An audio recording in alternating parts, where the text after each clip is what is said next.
Good evening. The time is now 5:04 p.m. and the Warwick Finance Committee is in session. May I have a motion for acceptance of the minutes for the committee meeting held on October 17th, 2020? Correction. May I have an acceptance of the minutes for the committee meeting held on October 16th, 2023? So moved. All in favor? Oh, Aye. I second. I apologize. All in favor? Aye. Aye. Thank you. Someone was missing.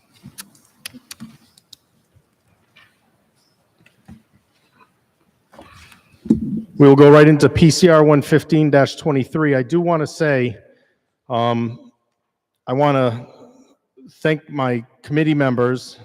I do realize and I acknowledge that this was a very thick finance. There are 35 items. However, we do understand also that the DPW did not have a representative, and the last two meetings went by considerably quickly because of the low docket items to keep the city moving.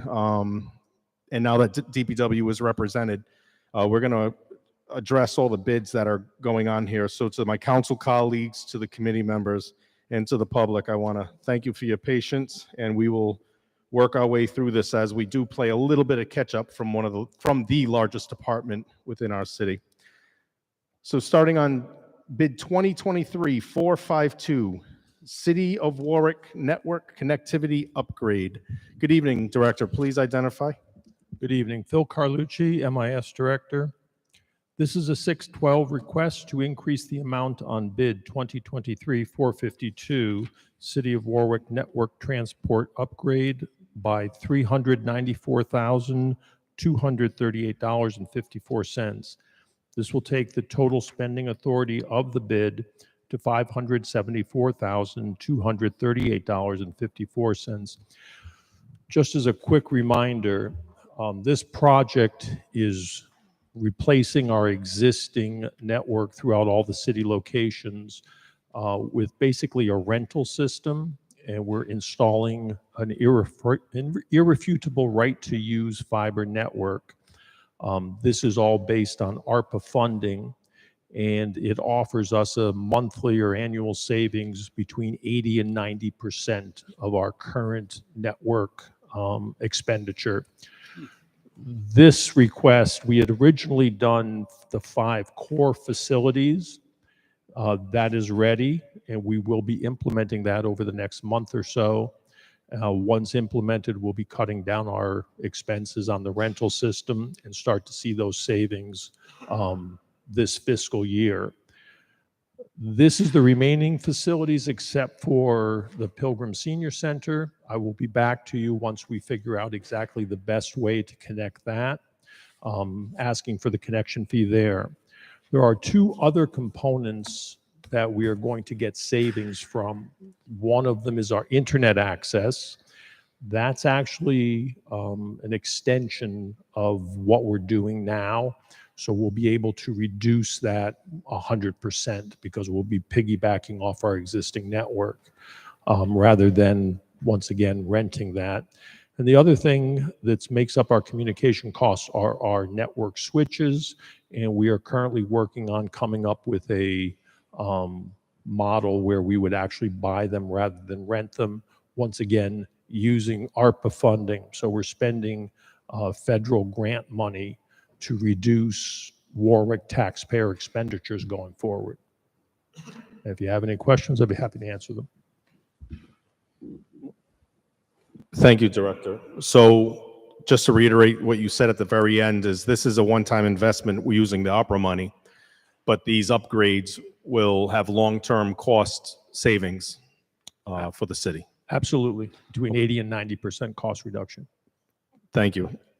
Councilman Gebhardt. Yeah, thank you. Thanks, Director. Good use of ARPA funds here.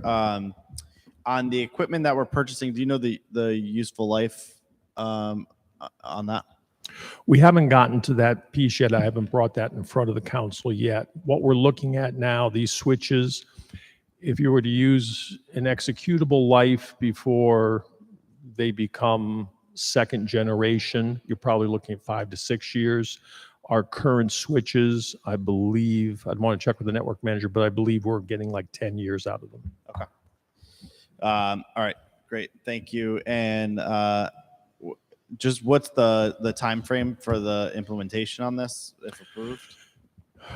So we have a holdup with our existing vendor has to provision a port. So it took approximately 2.5 months, I believe, to get the 5 basic locations going.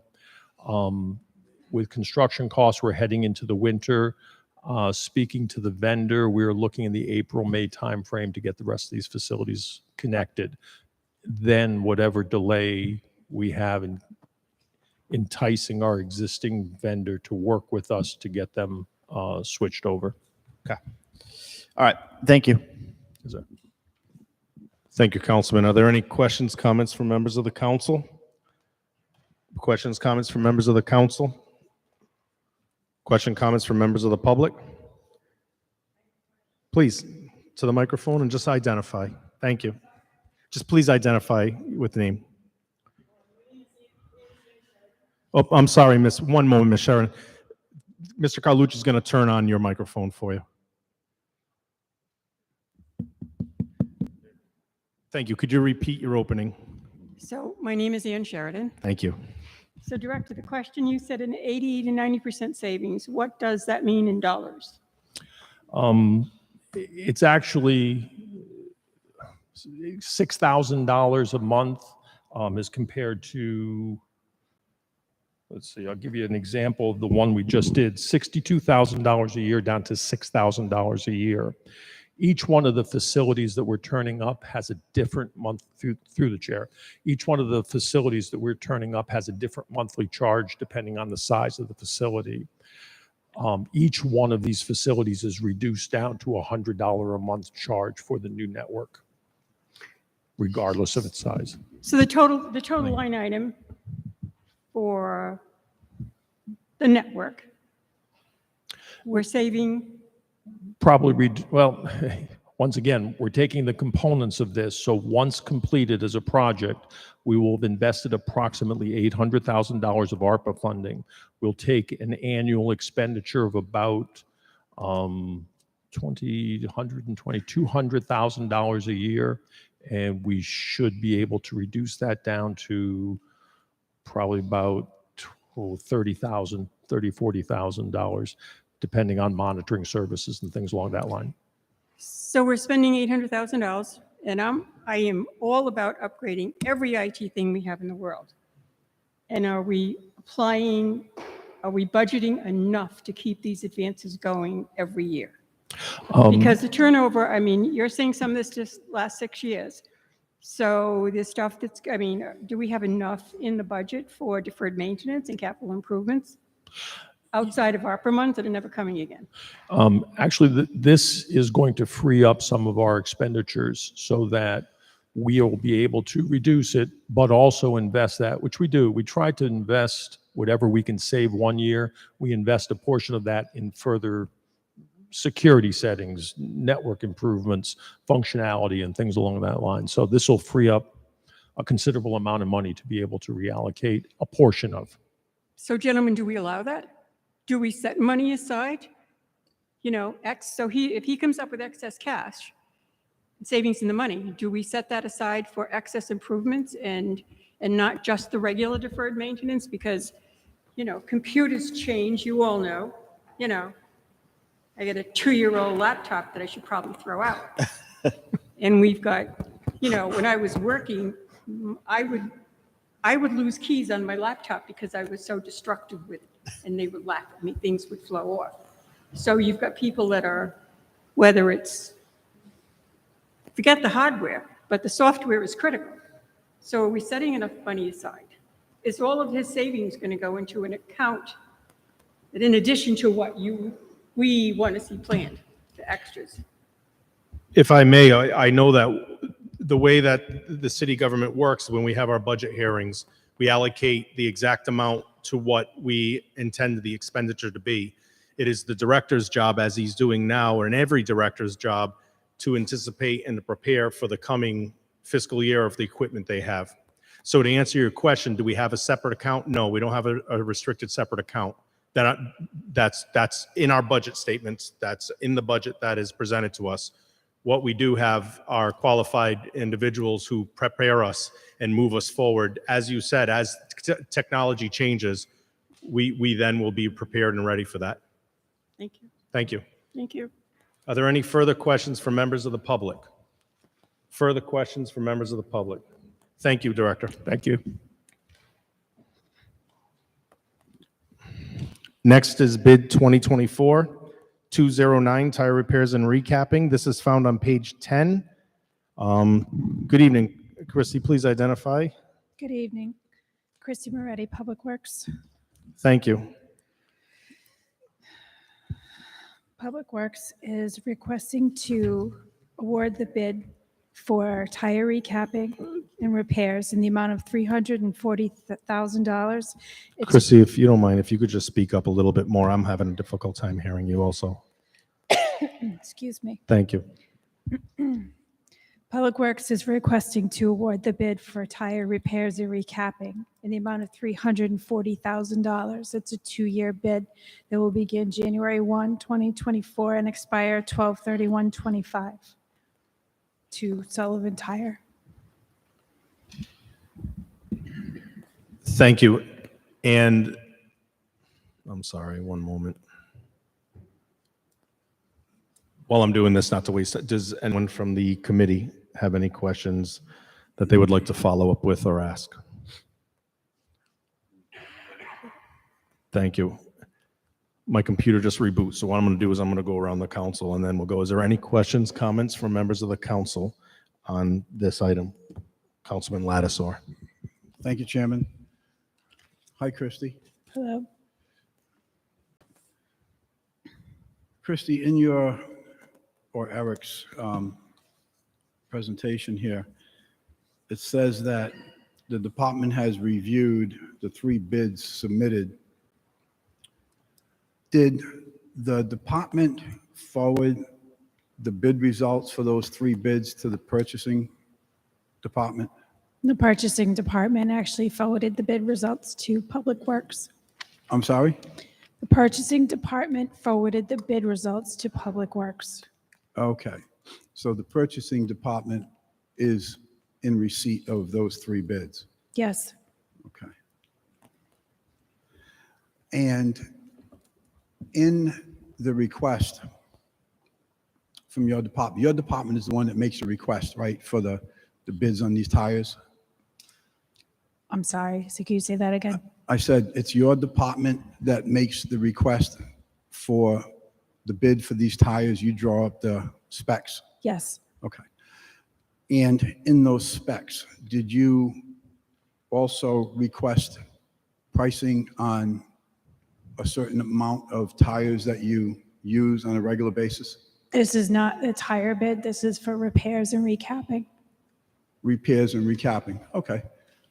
So there's costs associated with that. Did you request to have those costs itemized? By an estimated amount of what we think we might need? No. You did not? No, okay.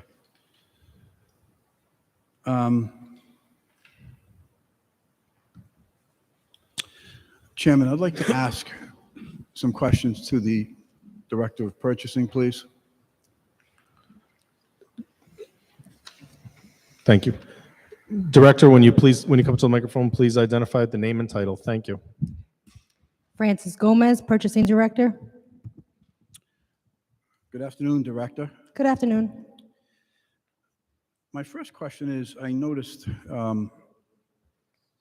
recently that in the bids that you're sending to us, some of them anyways, you have a line on there that says copies of bid submissions are available upon request via regular process. What is regular process? Regular process for all constituents would be through public records request. And as council members, you may request that through the mayor's office. And is there a written regular process protocol?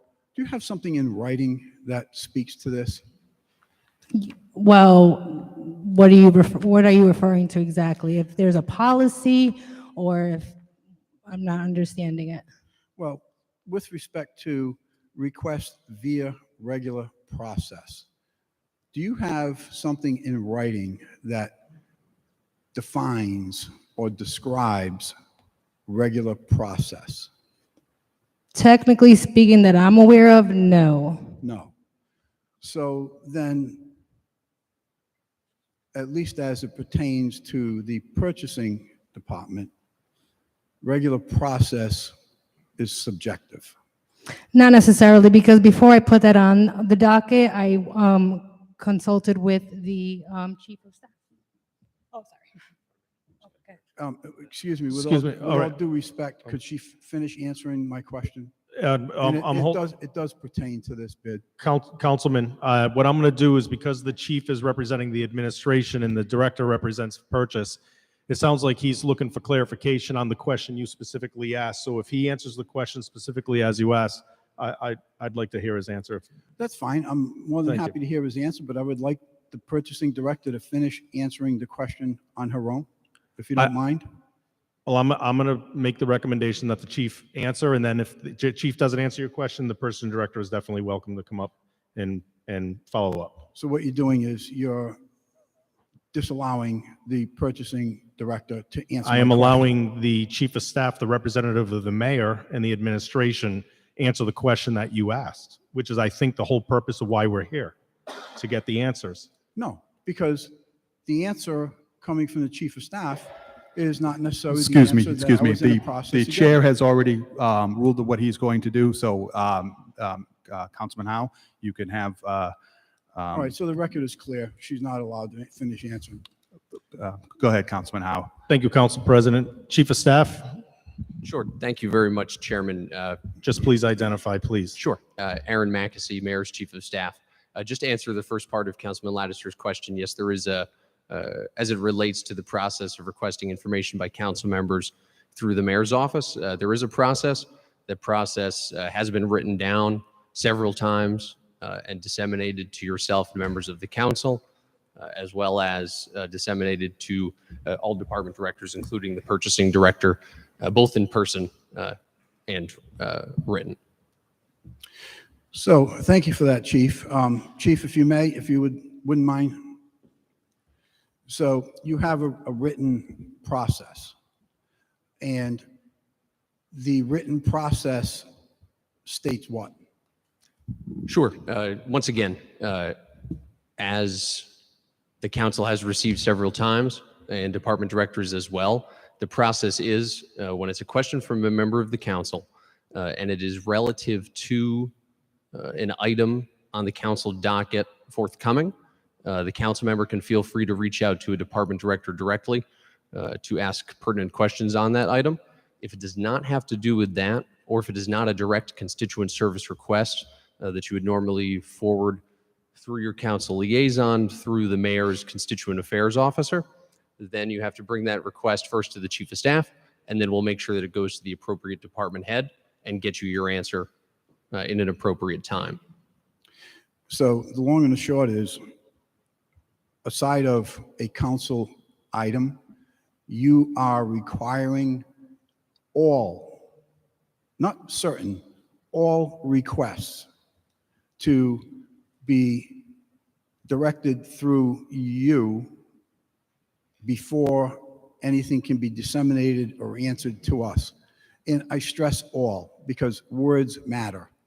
So you are instructing department heads that all requests from these 9 elected officials acting in their capacity as such, that doesn't pertain to the current or the upcoming council meeting, has to go through you. Absolutely, Councilman. Okay. And that's not a new directive. Perfect. That's a That's directive fine. that was given by the previous chief of staff. It was a directive given at the mayor's direction, and it's one that's been in place for over a year and a half now. If it's not a direct constituent service request, we make sure we have a whole of government response to your question. This is specifically to avoid a council member reaching out to a staff member or department director, that might not be the best person to answer that question. There might be somebody who can answer it in a more timely fashion, both for the employee and for the council member. By forwarding those requests through one individual, through one office, we can make sure we get you the correct answer the first time in a timely manner. Well, certainly there's, much simpler questions that don't require all the micromanaging, but that's okay. That's an issue for another day. I would like to ask the purchaser, thank you, Chief. You're very I would welcome. like to ask the purchasing director another question. Director, So, please, just identify if you don't mind. Francis Gomez, Purchasing Director.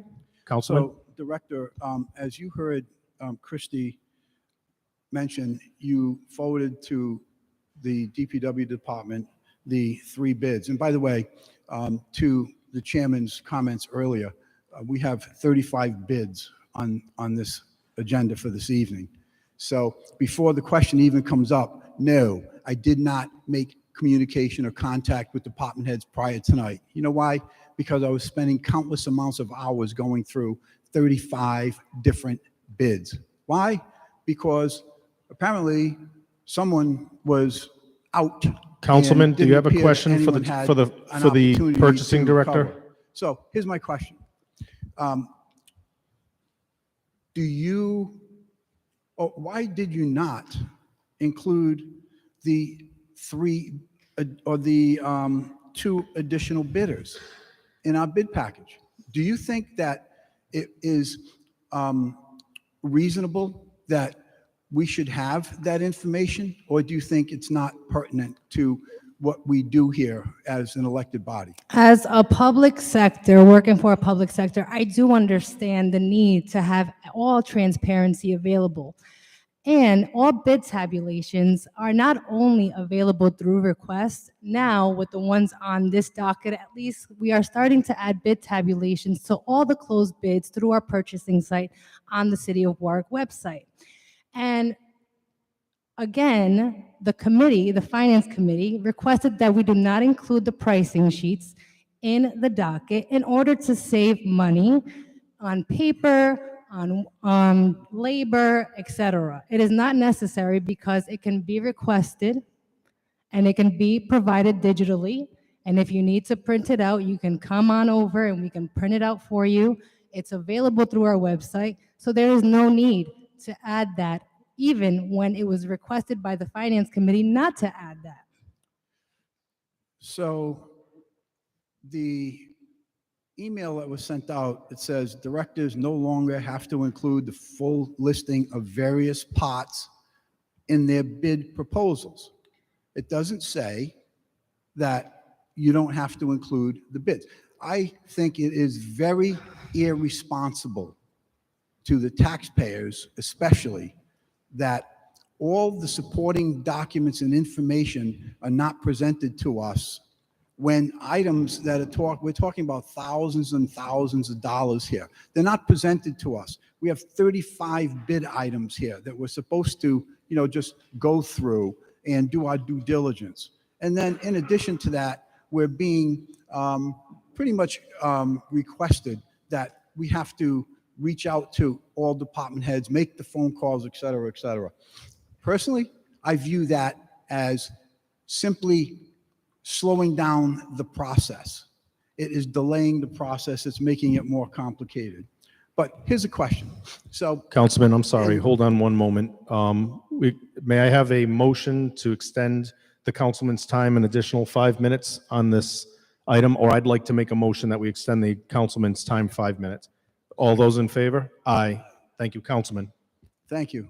I'll back up a bit because I just noticed one of my notes here.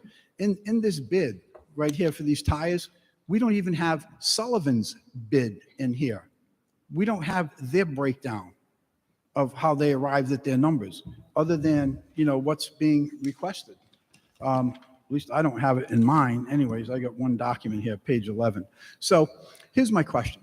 So as an elected body, we're here to approve these bids. We're here to do our due diligence as we see fit and as we determine to make sure that 1 and 1 equals 2, discounts are what they're supposed to be, the net costs are what they're supposed to be. And pretty much people that are sitting in this chamber tonight know at least over the last several months to a year, that hasn't always been the case. We've had bids, where the math is wrong. We've had discounts that don't add up correctly. We've had numerous things that were caught right here on the council floor. And I'm not faulting anyone for it coming to us, coming all that way without being found. I'm just saying it was something that was discovered here on the council floor because we had that information. So tomorrow or the next day, you go out to make a purchase that is $1,000, tens of thousands, or hundreds of thousands of dollars. Would you make that purchase without getting competitive pricing, without shopping around and doing your due diligence, without being sure or at least aware of what those other prices are? Would you do that? Well, what I do privately cannot be compared to what happens in a public sector. When it comes to bid submissions, like I've explained before, they were never included in the docket. Pricing was. Both are available by request through regular process. And therefore, it's always available to the public. There's nothing about, we're not hiding anything. And again, if you want to see them, all you have to do is request them. Everyone is invited to do so. And why is there so many docket items? Once again, the threshold for Warwick is very low compared to the rest of the state, including the state level. And this is why we have at least 4 there that shouldn't belong there if our threshold was higher. And another thing is, why don't we put in the bid submissions? Well, bid submissions can come in as booklets, as maybe one paper or booklets, but therefore we're wasting more paper for what when it can just be requested by regular process. Again, all of this that is being said, I don't understand why. The bid submissions are available. The pricing is available. I cannot compare to my private life to a public sector, which is a very different situation. And yes, we do, every director here reviews everything, not only based on pricing, but based on qualification and the reputation of that vendor. As far as the bids and the cost of paper and the fact that, we're going paperless, et cetera, the errors that I have found in the bid documents over the past couple of years would fill this room with the cost of paper. But now it's being made more difficult for me. I'll just put this on me. For me to get the backup information. 35 bid items with no information included, or very little information included for us to do our due diligence, for us to examine the bids, for us to be able to document or do our own math. None. This is just completely unacceptable. Mr. Chairman, if I may. Hold one moment, please, Chief. Councilman, do you have anything to wrap up with? I'll leave the floor to the chief. Okay, thank you. Chief, before you speak, I'd like to make some clarifications, if that's okay. Certainly. I Oh, think were you going to reply directly to the councilman? No, I think you and I were about to make the same clarification. Okay, and whatever I don't, I would like to say that upon this came out, we got our bid packages on Monday, October 31st. I reached out to, October 30th. I reached out to Christy Moretti, the purchasing agent for DPW, on Tuesday, October 31st, and requested that the bid specifications as advertised were sent, plus the specifications. On November 1st, Wednesday morning, first thing, she immediately sent them to me. What I want to clarify is that the information is there. As the purchasing director said, we are not, and again, no one's withholding anything. It's a streamlining effect in the sense of there's a lot of stuff. There's a lot of paper. There's a lot of ink that's going to be used, and we are in the 21st century. And that was a request that I made, not to withhold information as the chairperson. I made the request that they hold the bids, but still request the bid numbers. And I want to clarify this for the public that's sitting here today. The directive was very simple. we make the request, the purchasing department will make the request for the individual items to be purchased, and that what the items that are being bid on. In the past, all that docket, which could go up to over 100 pages per, times 9, times actually much more than that when you add in the clerks and the support. Those bids with all the individual price lines, the directive that came from this committee was the departments will still request that and agreed upon by the administration. They would still request that information. However, if a council person has a concern, they can easily request it, and therefore it would be emailed, or as the director said, you could get it printed instead of printing up anywhere from 9 to 15 packets of over 500 pages per docket. That's 12 to 15 reams of paper, or to put it in other words, 2 full boxes of paper that we were printing up for a meeting that would last at a maximum of 6 hours. So it's basic 21st century streamlining. The other thing I want to just touch on for clarification to the people in attendance is the purchasing director said threshold. And Chief, if it's okay with you, I know that you would like to do a furthermore follow-up. I'd like just the purchasing director to please address, and I know this goes off the bid, and I do apologize. However, I want to clarify, when you said our threshold, please, just in a quick statement, explain what that is. Okay, so every city and town has their own threshold when it comes to purchasing things. Here in the city of Warwick, if anything is over $2,500, they have to, the directors have to come for approval. In comparison to, let's say, Providence and even the state. Providence at one point had their threshold at $5,000. That means anything purchased over $5,000 will have to come to council for approval. Since we have a lower threshold at $2,500, more things will come to the council versus if we had a higher threshold like $5,000, or like the state has pushed up $10,000, $25K for construction. Only items over that amount would come to the docket. Thank you. Perfect. And the final thing is, as I said at the beginning of the meeting, there are a lot of bid items on this, and DPW wanted to ensure that when they put the bids before us, there was a representative here to answer the questions. And last month, there was a representative from DPW was not available to be here. So they withheld all they held all their bids, and they're submitting them now. It's a completely understandable part of the process. And moving forward, so for clarification of the information, it's on the website. It can be requested. I requested it, and it was emailed to me, and I was able to review it.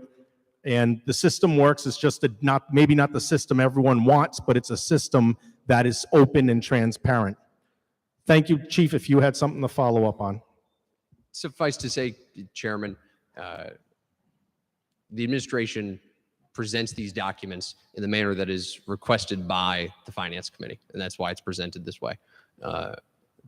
Any documents that any member of the council would like pertinent to the docket are available upon request immediately as they can be printed, scanned, and emailed, as well as members of the public when it's pertinent to the docket. Thank you. Thank you. Mr. Chairman. Council President McAllister. Thank you, Mr. Chairman. At this time, I think we've given a lot of leeway. We're talking about the process. We've heard Councilman Lannister's position. We've heard the administration's position. I think we've spent a lot of time on this. I'm going to request that we move forward. We have a large docket this evening. All questions should be on the particular bids. We know everyone's positions now on the policies. The policies are what they are. Please address your questions that is before us this evening on the docket. That's my request, Mr. Chairman, and thank you for explaining this. This is good to get the process out, but everyone has had their positions now. We've been doing this for 40 minutes. I think we need to move forward and do the city business. Thank you. Thank you, Mr. President. Are there any further questions for members of this council? Any further questions for members of this council? Questions, comments from members of the public? Questions, comments from members of the public? Thank you. Bid 2022-082, Fire, State of Rhode Island Public Safety Communications Equipment. This is found on page 12. Chief, good evening. Good evening. Assistant Chief Ummenhout from the Fire Department. Fire Department is requesting a 612 alteration of contract for bid 2022-082. That's Public Safety Communications Equipment Motorola. Ask is to increase the spending authority to Motorola by an additional $150,000. We're also requesting to extend the expiration date till 12/31/2025, which is consistent with state MPA 395. This request, if approved, will increase the total award to $1,104,465.55. Thank you, Chief. So you, part of this amount was part of a Department of Homeland Security grant. Am I correct with that? Correct. It's actually a congressional earmark grant from Senator Whitehouse that goes through the Homeland Security because it's the Emergency Operations Center. But this will provide for backup radio communications in the Emergency Operations Center. It's a grant we got last fall. Part of the additional ask for additional funding would be to satisfy the requirements of that grant. So it is funded, 75% of it's funded by the federal government. Thank you so much, Chief, and thank you to your department for securing that grant. Questions, comments from members of this committee? Questions, comments from members of the council? Councilman Lattisaw. Thank you, Chairman. Chief, first of all, I just want to say thank you for including as much information in here as you did. It certainly is a lot better than just a one-page document saying this is what we want and this is what we need, and not giving me backup information about anything. So the question that I have is, you're increasing this by an additional $150,000. What are we getting, Chief, for the $150,000? So there's two parts to this. 75,000 is from the congressional earmark. That is to update the radio communications, the radios that are in our Municipal Emergency Operations Center at our fire headquarters. The radios that are in there now were originally built with that building back in 2004, 2005. The other part of it is to add some radio consoles for both the fire and police as an emergency backup. So in the event that the police radio system goes down or they're unable to use their dispatch center, or the fire side goes down and we're not able to use our dispatch center, the dispatchers have somewhere to go to continue those communications. So it's a backup system to our main communication system. Thank you for that, Chief. Also, you indicate here that this is replacing updated equipment and adding additional coverage sites. Where would those additional coverage sites be? So right now, the rest of that funding is our ongoing communications. The state used to pick up the tab back in the days that we had lots of grants from 9/11. The state government, federal government picked up a lot of our communications expenditures, but those monies have since dried up over the last couple of years. So we're responsible for now updating and keeping the radio equipment at our dispatch center updated. Right now, we haven't identified what sites we may need for that radio system, but this would be part of the process. Okay, thank you, Chief. That's all I have, Chairman. Thank you, Councilman. Further questions, comments from members of the council? Questions, comments from members of the public? Questions, comments from members of the public? Thank you, Chief. Next is bid 2024-208 Alpha, purchase various new tires. Good evening, Christy. Good evening, Christy Moretti, Public Works. Thank you. Public Works is requesting to award the bid for the purchase of new tires to Sullivan Tire in the amount of $140,000. It's a one-year bid from January 1, 24 to December 31st, 24, I'm sorry. January 1 to 12/31/24. Thank you. And this bid is for replacement tires of all of our fleet of vehicles. Yes, Of just DPW, or does DPW get to purchase the tires for all the departments? so we purchased the tires for fire, sanitation, highway, field maintenance, Transwick, building maintenance, water, sewer, and some of our admin vehicles, as well as all our equipment. The only ones that we don't do are the police department. You do not do the police We do department? Right. Because they require a certain type of, Yes, and Tire. this is a bid, they also use their awarders later. certainly. Thank you. So these are the vehicles that go to direct services to the citizens of the city, including emergency services, Yes, and getting ready for the winter, including our street clearing services and our senior services. yes, it's Thank you. everything from trailers to street sweepers and loaders and Yep. everything. Thank you so much. Questions from this committee? Questions from members of the council? Councilman Lattiser. Thank you. So this is going to be more of a statement for the most part. Just another example here about making the process less transparent and more complicated. This bid says, we reviewed 2 bids submitted. I don't have 2 bids in this package. And it says the second bidder was nearly evenly matched. What does that mean? Nearly evenly matched? What does that mean? And it says, further, this vendor also submitted a modification of the terms. Well, what is I don't know what the modification is, but yet I'll limit it to me. I'm expected to go through all these documents, reach out, make all these phone calls, but even more concerning to me is that the average taxpayer, any taxpayer, all taxpayers are also expected to do the same thing. You can go on the city website, you can do this, you can do that. I would say it's reasonable to assume that there's a certain amount of our senior citizens that don't do internet. Some may not even have computer. This is just completely mind-boggling to me that at this juncture, this information isn't being provided to us. Again, Councilman, we've already talked about the process. Please ask specific questions on this bid. The process is already in place. Okay. We know your position. Thank you. Apparently, nobody cares. Submitted a modification of the terms. What was the modification that got them booted out?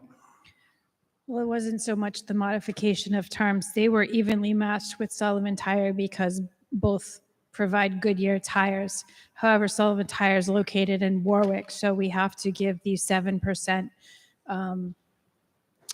accommodation for a Warwick company, which is why Sullivan Tire was awarded the bid. There was modifications submitted with the other vendor. Off the top of my head, I don't remember what they are. If you send me an email, I'll be happy to send it to you. But at this point, we are requesting to award to Sullivan Tire as the lowest qualified bidder for $140,000 for 1 year.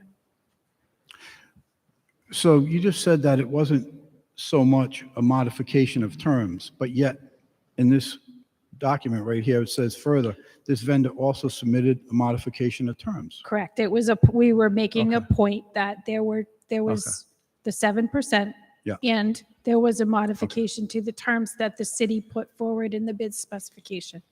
That wasn't the disqualifying factor. And none of that information was put in here because we're expected to go through the extra motions of reaching out for it, as well as the taxpayers too. Thank you. Thank you. Further questions from members of the council? Councilwoman Travis. Oh, I'm sorry. On just for the record, I don't know if it's on. Yeah, we can hear you. Just for the record, I do want to say, not to take sides or anything, but when I read the second bidder was nearly evenly matched, I went crazy looking for the second bidder.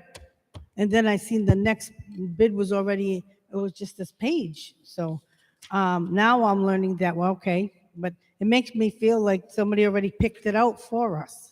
You know, I know they do recommendations, but we used to look through everything. So just for the record, I wanted to say I did look for the second bidder. Thank you. Councilman Gebhardt?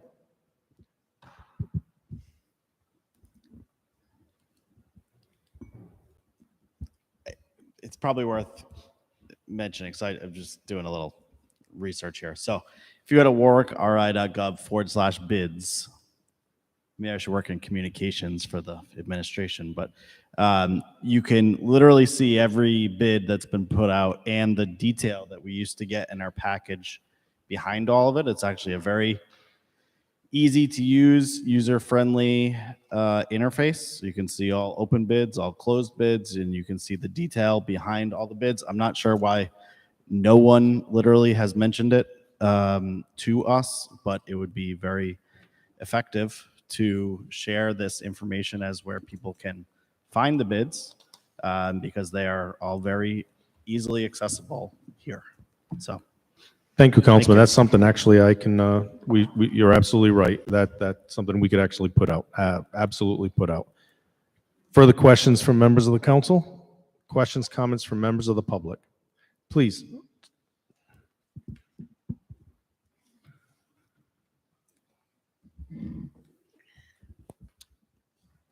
In Sheridan. Can I ask Councilman Gebhardt, where did you find that site? So I just went to Google and I typed in Warwick, Rhode Island bids, and it brought me to this webpage that is the way you find your way to it is warwickri.gov/bids. And so if you type in warwickri.gov/bids into your browser, you will get to this page that you can filter by open bids, closed bids, or all bids. And you'll literally see every bid for every item that's on our docket. And if you drill into any one of those, you will see the full packet, probably more than we used to receive in our binders, including the bids and the bid responses. So I go to the agenda and drill down, and I get pages, summary pages, and on it, it says you can find additional information through the usual channels, usual procedures. Of course, I and probably everybody, nobody else has any understanding. Yeah, but I've actually never seen, I've new never things seen are. this page before tonight either. I just decided to go take a look So- for it. Okay, and so we need to put on this agenda it a should, reference it should to say where on we need. there, you can Yeah, also and there find needs the to bids be, here. there needs to be a link is where they are, because Agree. unlike you all, I no longer have confidence in the department directors, and God bless them, they all work very hard. But after the last message that came out, where we have overcharged on FICA, and that whole thing. Ma'am, I'm so sorry. Okay, I get it, but I'm going to say this. You need to have a forensic audit done because the city is out of control. Okay. Thank you. And Let's let's go we're back. speaking of the Okay, let me bids. can I just go back to the We're speaking on the bids, ma'am. okay, I'll go back to Sullivan Tire. So with the tire bid, are we able to extend those prices to the school department if they have any tire needs? Are we joining any forces between the city side and the school department side when it comes to purchases? Because all of this is our collective money. That is, the school department has the school committee that votes on their budget. And on the city side, DPW purchases the tires for all the departments excluding police. So the school department, they bid on within their budget. So they are getting the same price that we are availing ourselves here? Or are they simply going out and bidding to God knows who else? to So get- for clarification, Okay. I'm gonna ask, just give me a moment to get purchasing director, if you don't mind, identify. And then the question is, does this bid also cover the school department? No, excuse me, that's not my question. My question is, because I know it doesn't. My question is, are we allowing them the same price? First off. Francis Gomez, purchasing director. So the school department has their own purchasing department, but they are more than free to always piggyback, which means basically jump on whatever we have as a school, because we have co-ops with different towns and cities. So for example, if I see that Cranston went out to bid for Sullivan Tire and they got a lower price than us, then I can ask, hey, Sullivan Tire, can I jump on that bid of Cranston? Very simple to do that. Now that'll be up to the purchasing department at the school department to do so. So there's no one that's kind of like saying, you should do this. There's nothing saying you shouldn't. No, No. they're welcome to piggyback. They would have to vote on it like we have to vote to piggyback on state bids. Yes. Thank you. Thank you. Are there any further questions, comments from members of the public?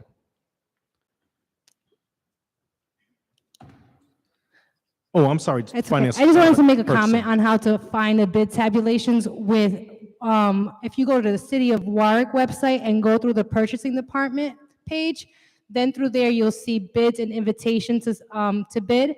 Once you click there, you'll see all the open ones. Then you'll see a tab for closed bids. Right now, we're working on adding bid tabulations to 2023, starting with items on this docket. But we are slowly but surely adding all the bid tabulations for 2023 and 2022. We are working on it, so give us some time. But besides that, you can always email bids@warwickri.gov with any requests when it comes to bid submissions or pricing. We are always available to send that over to you to make it easier if possible. Thank you, Mr. Chairman. Mr. President. Thank you. We've given a lot of leeway now on policy. Yes. We need to stick to the agenda. We cannot speak about things that are not on the agenda, which includes this policy. So please stick to the agenda, the questions going forward for my council members and members of the public. We can't talk about the school department's processes and stuff like that. Please stick to the agenda items. Thank you. Thank you, Mr. President, and we will follow that.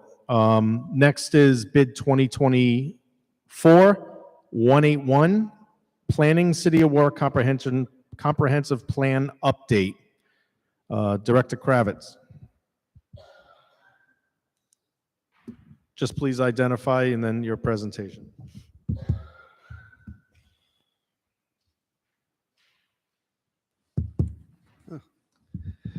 Tom Kravitz, City Planning Director.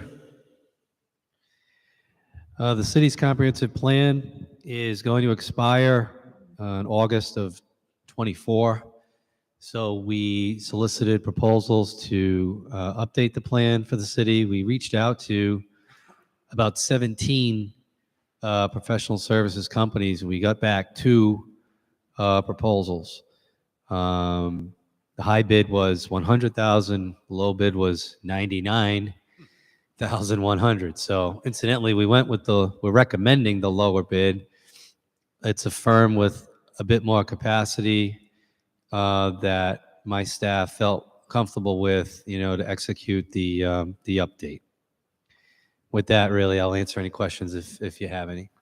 Thank you, Director. I saw Councilman Gebhardt. Councilman Gebhardt. Oh, thank you. Hi, Director. So I saw part of the qualification criteria was around project management outreach, and I'm just wondering. So is the firm going to be expected to create this publicly inclusive process to update the plan? Is that going to fall on your department, or have you thought through what that process would look like? Yeah. We've thought that through. Comprehensive plans, when they amended the state statute years ago now, took them from 10-year full rewrites and 5-year periodic updates to 20-year full rewrites and 10-year periodic updates. That really, and I've checked this with the state officials already, it's not necessary that we reinvent the wheel here. We're not looking to create new policies and change the land use program because of that. We're looking at really, demographic updates in concert with the decennial census. Anything glaring that jumps out as a result of that, we could maybe make some policy tweaks. So what this means generally is we're not going to host I think they had 34 charrettes when they did the comp plan last. We're not doing that this time. We're going to really keep it before the planning board, and through the planning board's regular meeting schedule, have public input sessions. But that's the way we're going to be able to do this quickly and still get it updated by August 24. I will say, though, that the housing chapter, just being subject to kind of the more recent challenges we see in housing, and coupled with some technical assistance funding that's at Rhode Island Housing, we want to go after that funding, which actually might help write down the cost a bit of the plan. So for the housing chapter, we may have an extra couple of sessions with the planning board on that are more exploratory, brainstorming, if you will, like that, to which you're alluding. So that's the idea. Okay. Got it. All right. So this is more of a sort of incremental tune-up interim step. It I really know, is. I know we went through, well, I won't get into that. This is about the bid. So, okay. Thank you. All right. Thank you, Councilman. Any questions from members of this committee? Further questions from members of the committee? Questions from the council? Councilman Riggs. Thank you. So if we were going to entertain making some more larger changes to address the housing crisis through through some zoning policies and the like, would this be an opportune time to do so with the update of the comprehensive plan? Precisely, yes. That's what we're doing. We're going to do. Thank you. Thank you, Councilman. Any further questions from members of the council? Councilman Lattiser.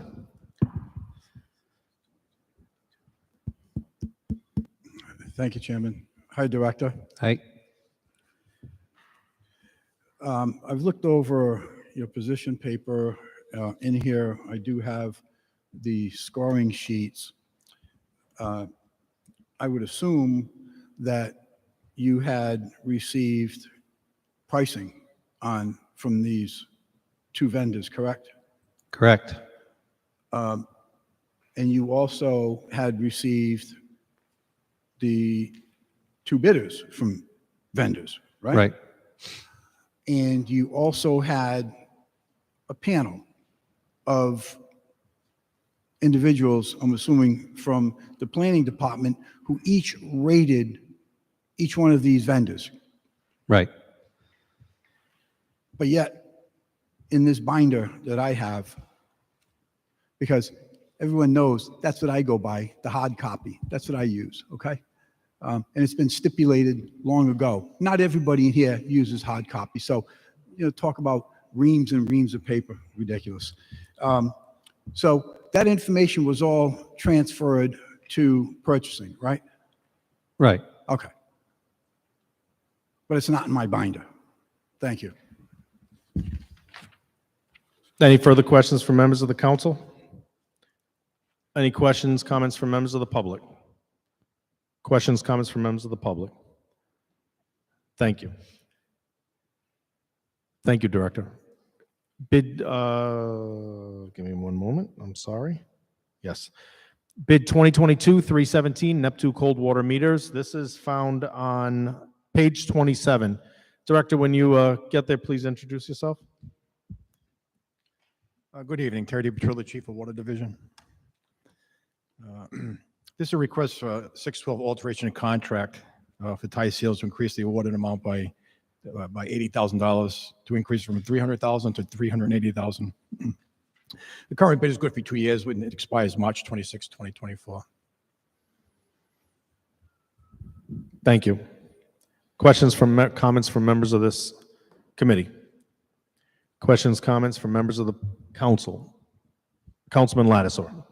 Thank you. Hi, Director. Good evening. How many meters did you initially start out with at the previous contract? We just keep a handful. We don't pre-order. We just have enough on the shelves to get by. And once we get down to a certain amount, we order more. We might keep 100 on the shelf. But, we have 27,000 meters throughout the city. Mm-hmm. It's not, it's an as-needed basis. Okay. So, as everybody's aware that we have a lot of construction going on in the city. We're coming up on winter time where a lot of them freeze. We recoup our money if it freezes. The residents are supposed to maintain their own water meter. Commercial buildings, which we've been buying a lot of new commercial large meters, which they can go for around 10, 12,000, 8,000. We purchase them through our salesman, and in turn, the contractor will pay us for them. Something that just came up today, and I haven't had an opportunity to speak to you on, it is in relationship to the meters and the use. given the fact that we have a lot of road construction going on, whether it be state road or whether it be, city roads, have you found this construction to be, if not completely responsible, it's somewhat responsible for difficulties with these meters because of sand or gravel, coming through the water system, through no fault of anyone that's doing the work. It's just a process of the work. Yeah, we haven't had really any calls regarding that. It's possible when there's a water main break, sometimes if the resident or a commercial building is calling for water at the time of that event, it is possible to intake sand in your water meter, which is very easily remedied by just taking it apart and flushing it out. Well, maybe this item that was brought to my attention today is maybe it's more indicative of the backflow things where, some dirt comes in through. Yeah, you're right. Yeah, backflows, especially RPZs, reduced pressure valves, they can be a little more sensitive to anything that gets there. Not so much a water meter because there's a screen on there, but yes, an RPZ it can be very delicate, which it's like I said, it's easy to remedy. Just you can flush it out through the silcox. Okay. All right. Thank you, Director. Thank you, Councilman. Any further questions from members of this council? Questions, comments from members of the public? Questions, comments from members of the public? Thank you. Thank you. Bid 2024-219 GTAC F110 tablets and vehicle mounting hardware. Good evening, Majors. Please identify in the department, and then you can head into your statement. Good evening, Major Andy Sullivan for the Police Department. The Police Department went out to bid for GTAC F110 tablets and associated vehicle mounting hardware. The equipment is used to equip new police cruisers and to replace old or damaged tablets or parts in the older cruisers. The department received 6 bids and recommends the contract be awarded to Island Tech Services, which specializes in tablets and laptops. They were also the overall lowest qualified bidder. The department is requesting $60,000 for a 1-year contract beginning November 9th, 2023 and ending on November 8th, 2024. If approved, funding would be allocated from the police computers budget 30-231. Thank you, Major. Are there any questions, comments from members of this committee? Questions, comments from members of the council? Councilman Lattisaw. Thank you. Good evening, Major. Good evening. Major, as I've seen with some other bids on this bid package this evening, there are numerous bids that are here to us quite late, some like beyond the contract expiration date. In this case, your contract expired on November 8th. Why is it coming to us so late? Yes, this particular bid, our radio technician who oversees the getting the bid specifications for the tablets also, he was having a difficult time trying to acquire the accurate, up-to-date information on specifications for parts and hardware that we need for these tablets. Instead of using the old nomenclature for the mounts for the tablets, those are now antiquated. So if we add those as a bid item for a pricing on the pricing sheet, it would be inaccurate and we'd possibly be under getting quoted for a lesser item and not the accurate item that we need. And given the expiring contract versus new contract, are there any outstanding invoices or are there any purchases that have recently been made that would not fall under this current contract? No, there is not. There's still room in the bid, currently expiring bid. There's still financial room within that, so we were not up against the budget either. So thank you for your explanation on the reason that this bid was late. So I want to ask you a question. Do you think that it would make sense for department heads when they do have to come to us? Councilman, with the Major's opinion, he's here to answer to the bids. This is about the bid. That this is, I'm not seeing this is about the bid. Do you have any further questions about the specific bid? Yeah, this is about this specific bid. You just asked the major about the other department So let heads. me We're read- talking about let the me- police I- department. Excuse me, Councilman. We're talking about the police department, and we're talking about to the major about this specific bid. We are not talking to the major or any other department about what they think the other departments do or what you think the process should be. So are there any further questions on bid 2024-219? Yes. Continue. So, oh, thank you, sir. You're welcome. So, Major, would it be too much to ask with a bid such as this, that there's obviously a rational reason why this thing is late, not to just include it in the position paper? Save us a whole lot of time here on the floor, too. I know everybody's really interested in saving time and getting out of here. So that's, Councilman, Yeah. can you please leave the commentary? Just Yeah. ask your question That on is the the question. bid. We know your Yeah. position. You're upset with everybody. You're upset with the administration. You're upset with the council. Yeah. We get it. True. So Okay. please, Good. be professional and ask the questions about the bids. You're always talking about the taxpayers. You're is- wasting the taxpayers' time. We know your position. Stop campaigning on the council floor. Ask the questions on the bids. I'm wasting the taxpayers' You time? absolutely, Oh, Councilman. Really? Okay, that's a good one. Thank you, Major. I'm good. That's fine. Are there any further questions from members of the council? Are there questions, comments from members of the public on bid 2024-219? Members of the public? Don't go too far, Major. Bid 2024-221 Alpha, police personnel uniforms. Major? Major Andy Sullivan for the police department. The police department went out to bid for police personnel uniforms. 3 bids were received.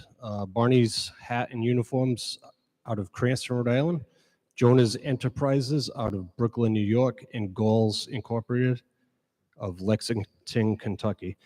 The police department is requesting the bid be awarded to Barney's Hat and Uniforms as they were the lowest overall qualified bidder. If awarded, funding would be authorized for the expenditure in the amount not to exceed $50,000.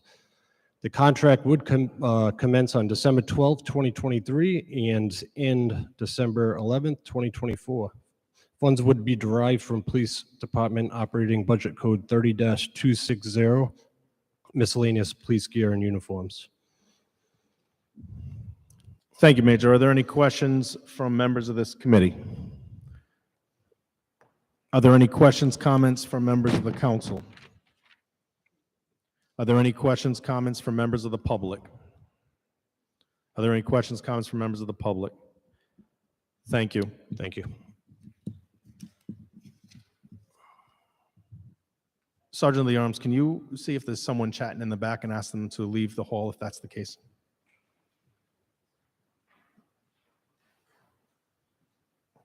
We are now at the threshold. We've met the threshold of the $50,000 and above. We are now on to the remainder of the docket for all items that are bids that require votes below the threshold down to $2,500. I will go through the committee. I will ask each member of the committee if there is an item within the bid package they would like to discuss and pull for discussion.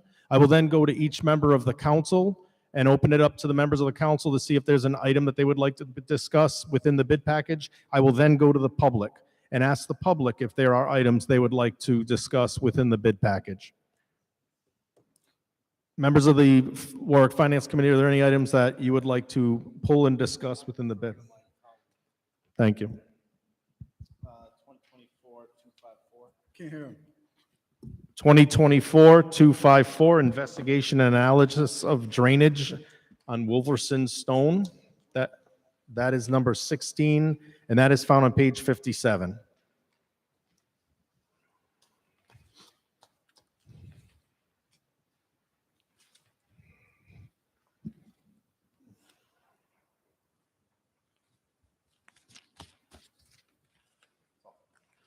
Thank you. Are there any items within the bid package that members of the council would like to pull for discussion? Council President McAllister. Thank you. I'm sorry, I just crashed my computer here. Try to get the number here.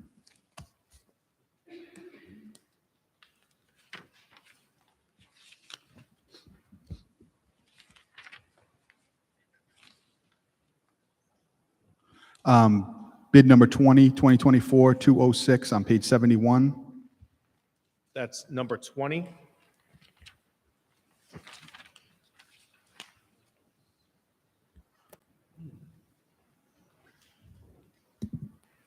Are there any further, Mr. President? Yes, and one more. Number 28, 2024-221B on page 94.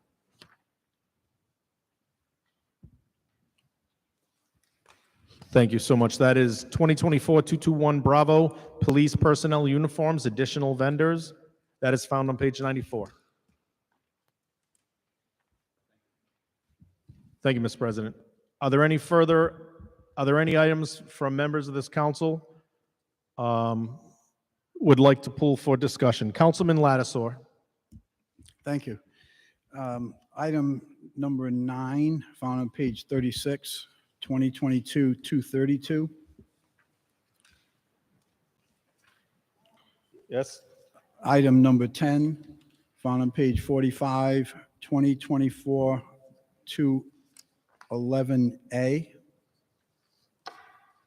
Nope. Give me one moment. Sure. Thank you. Yes. Item number 12, found on page 49, 2024-216. Yes. Item number 13, found on page 51, 2024-202.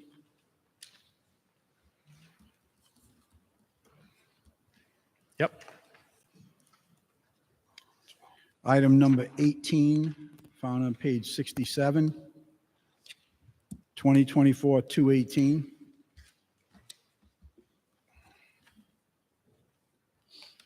Continue.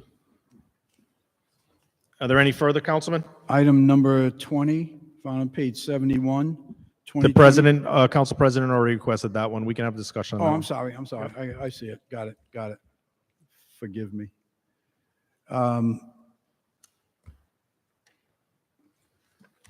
Item number 24, found on page 80, 2024-217. Thank you. Item number 26, found on page 85, 2024-269. Thank you.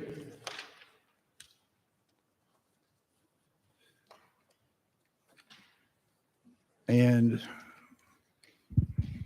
that's all. Thank you, Councilman. Mhm. Are there any further items that members of the council would like to discuss from the bid package? I'll now go to the public. Is there any items within the bid package that members of the public would like to discuss with any specific questions? Are there any items within the bid package that members of the public would like to discuss? We will go now in straight order, starting with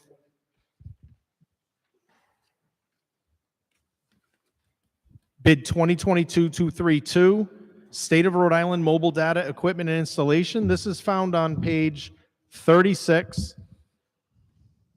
Chief, welcome, and please introduce. And when you're done, Councilman, you have the floor.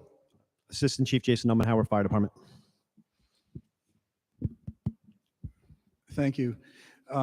Chief, the previous bid was a 2-year bid, and now, actually, I think it's first time in, I can't remember when, you're coming in for a request for a 4-year bid. Why is that? So this is an alteration to a piggyback of a state MPA. So we're just staying consistent with the expiration date of the state MPA. So if on the next page of your bid package, you'll see that the state MPA was extended until January 30th of 2028. So we just stayed consistent with that expiration date. And this is spending authority up to? So we're at an additional $40,000 over the next 4 years. Okay. Thank you. Thank you. Are there any questions, comments from members of this committee? Questions, comments from members of the council? Questions, comments from members of the public? Thank you, Chief. Next would be bid 2024-211 Alpha, large diameter clamp, saddles, and couplings. This is found on page 45. Director, if you wouldn't mind introducing yourself, and then Councilman Lattiser, you have the floor for the question. Sure. Good evening. Terry DiPetrillo, Chief of Water. Thank you. Director, I've expressed my concern and objection about something that's taking place in this bid several times, particularly recently, about awarding bids to vendors who don't bid. And it's getting more concerning to me that this practice is starting to grow. We have an item here where there's several bidders on this item that typically bid on things and elsewhere. And now, for whatever reason, these vendors are choosing not to bid. And this is something that has been kind of developing, over the past year. So I think that's a bad practice, that we're awarding bids to companies who don't bid.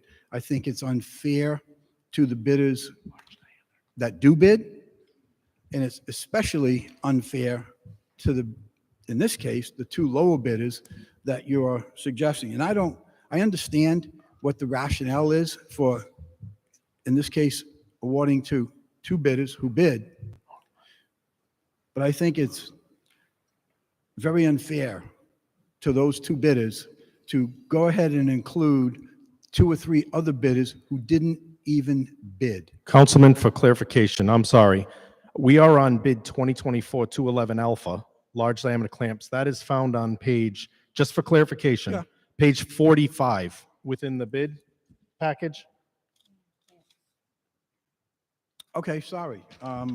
So I jumped ahead of myself. So I won't have to repeat it. I'm all set with that 2024-211A. It's 2024-11B is what I actually wanted to single out. okay, so what I'm going to do is I'm going to ask, so we already started discussion. I'm going to finish the discussion. Do you have anything further on A?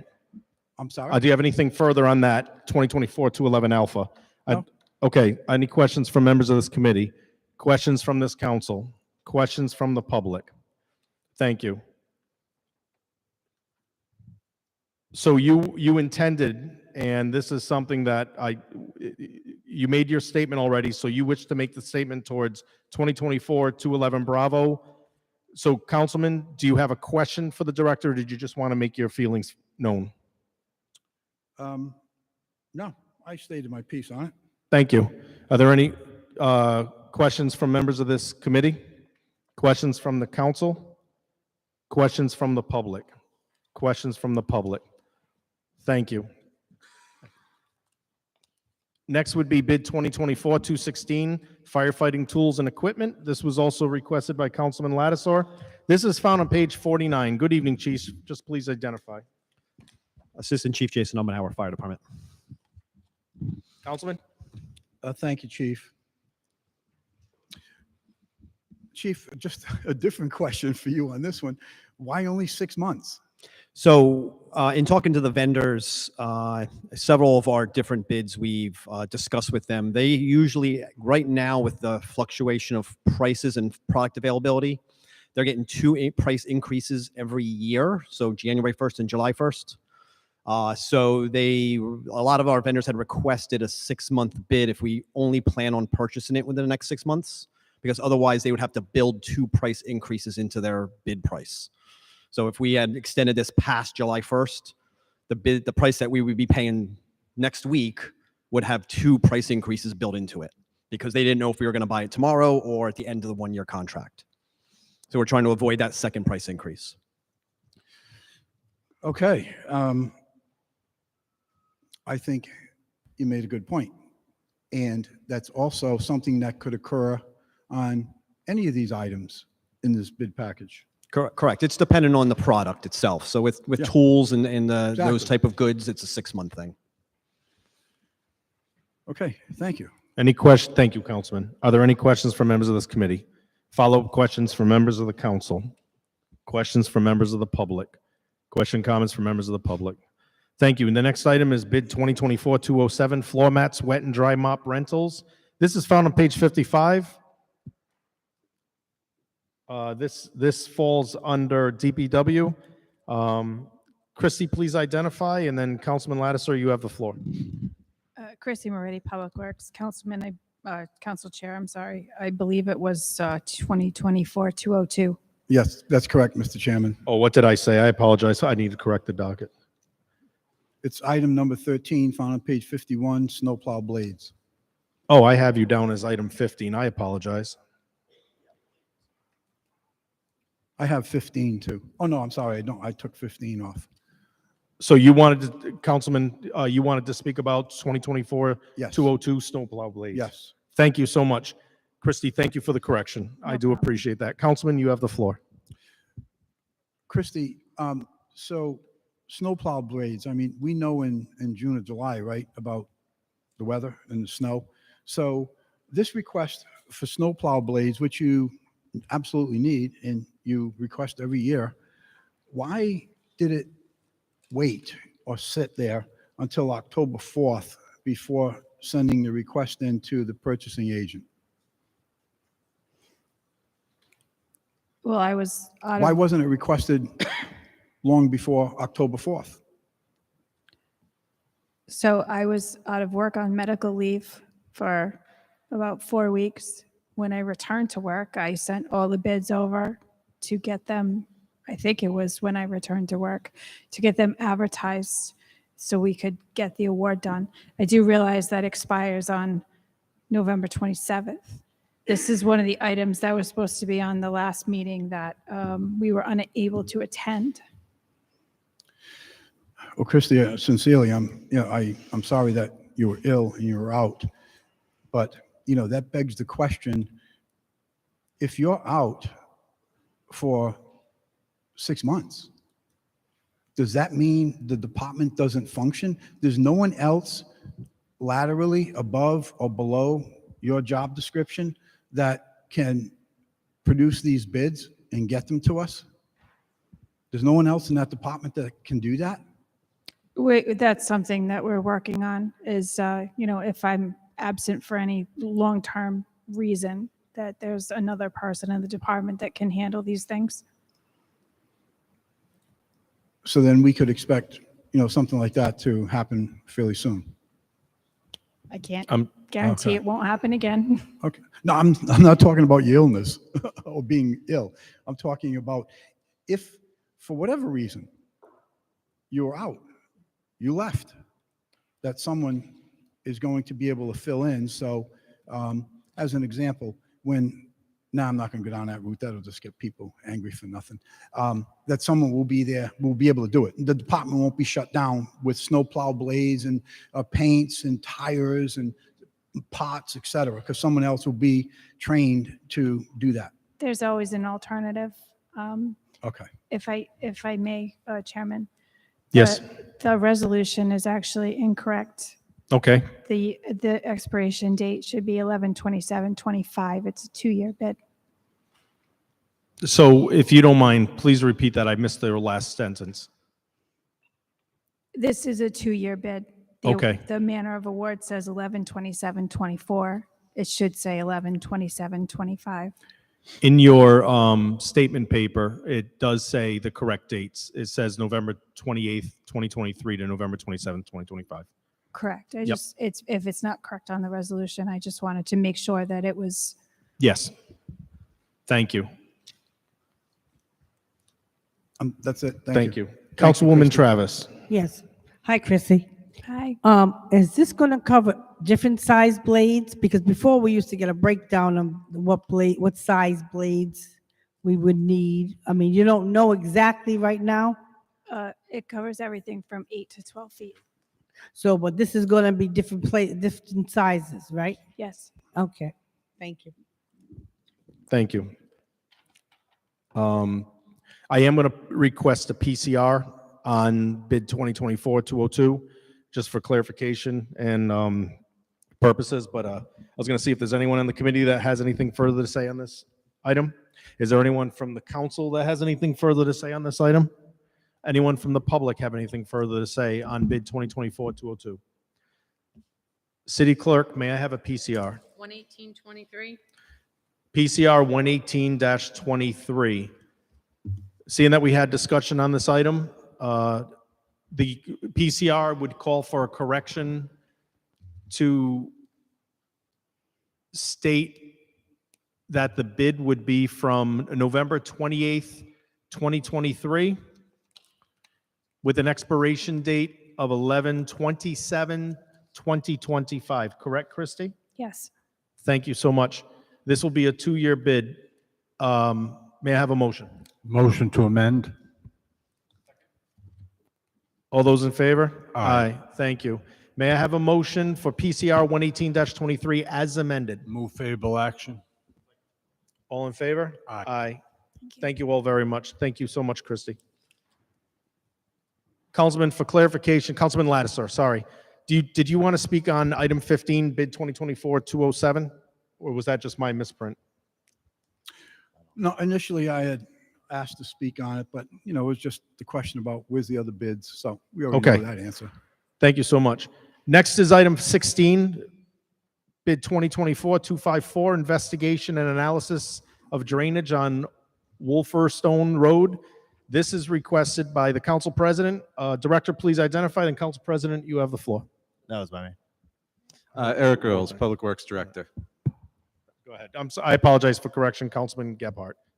Hey, Director. I just wanted to say thank you for going out to bid on this work. I've heard from a number of the residents on this particular road. They've had substantial issues, including loss of property and other impacts from this. So yeah, I just wanted to say thank you. It looks like from the proposal from EP that they would be able to start this pretty quickly after approved.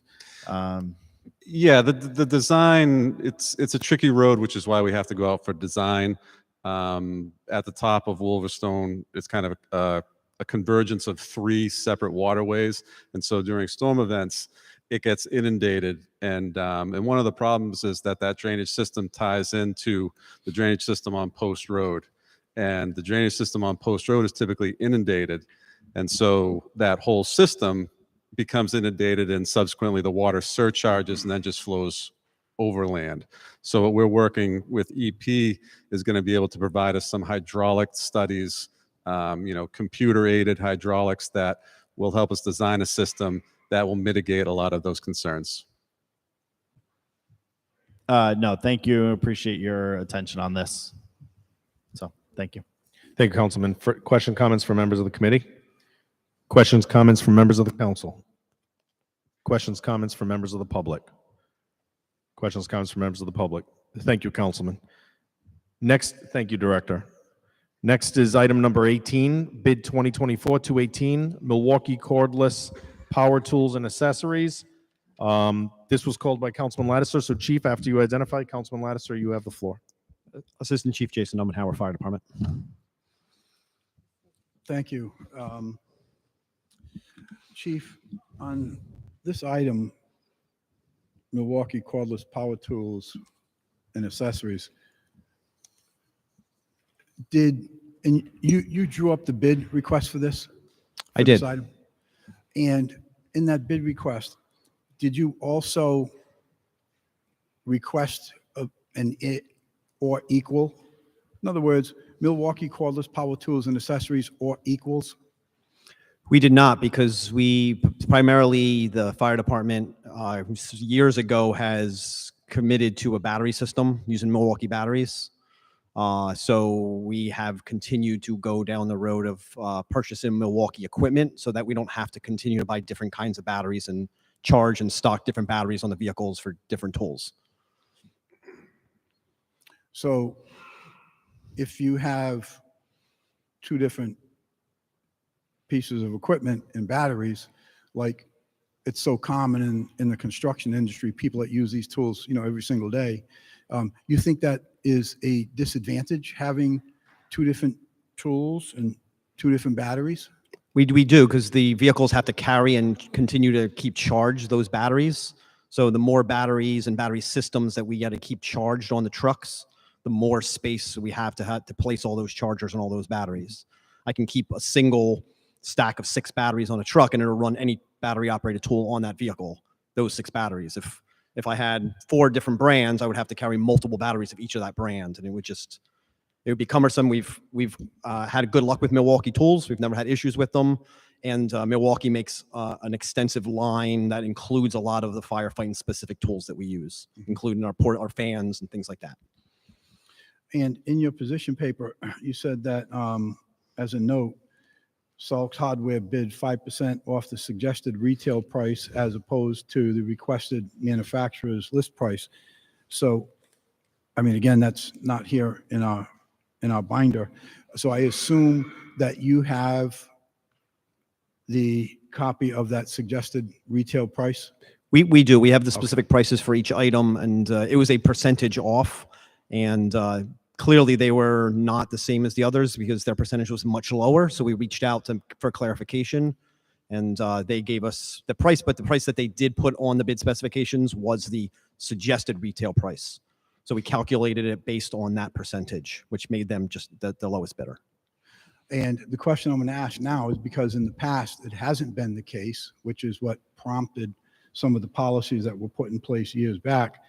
So someone in the department did the math to make sure that the discounts off the list price were, in fact, the right amount in the net price? Correct. Actually, purchasing did that, and is one who initially found the issue. But when we followed up, we did find the problem. Okay. All right. Thank you. That's all I have on that one, Chairman. Thank you. And just for clarification, also, this is Salk's Ace Hardware is a Warwick business, so therefore they qualify also with that 7% waiver of the lowest. Correct. They were a few dollars more than the next lowest vendor, Sure. but they were the only Warwick vendor. So that with the 7%, they qualified as the lowest vendor. Thank you so much. Questions from members of the committee? Questions from members of the council? Questions from members of the public? Questions from members of the public? Thank you. Next is bid 2024-206. Thank you, Chief.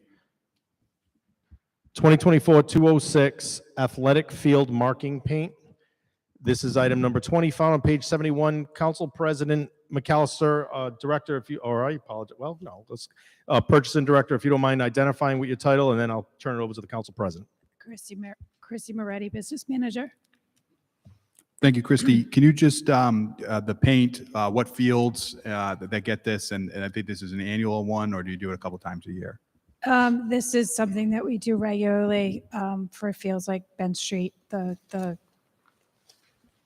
dual purpose. Some of them are soccer and lacrosse. And then there's a couple other fields they might find, like North Country Club, or there's another one I'm forgetting. But that's primarily, so obviously as the grass grows, they cut the grass. We have to keep restriping. Thank you.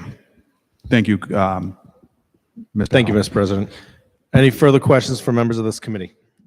Questions, comments from members of the council? Questions, comments from members of the public? Questions, comments from members of the public? Thank you so much, Christy. Thank you. Next is bid 2024-217 structural firefighting helmets. This is found on page 80. This was requested by Councilman Lattisaw. Chief, please identify, and Councilman Lattisaw, you have the floor. Assistant Chief Jason Ummenhauer, Fire Department. Thank you, Chief. In reviewing the notes that I made, this was simply another question about the 4 vendors that submitted bids, but everybody made themselves perfectly clear on that. Thank you. I'm all set, Chief. Thank you. Thank you. Thank you, Director. Questions from members of this committee? Questions from members of the council? Questions from members of the public?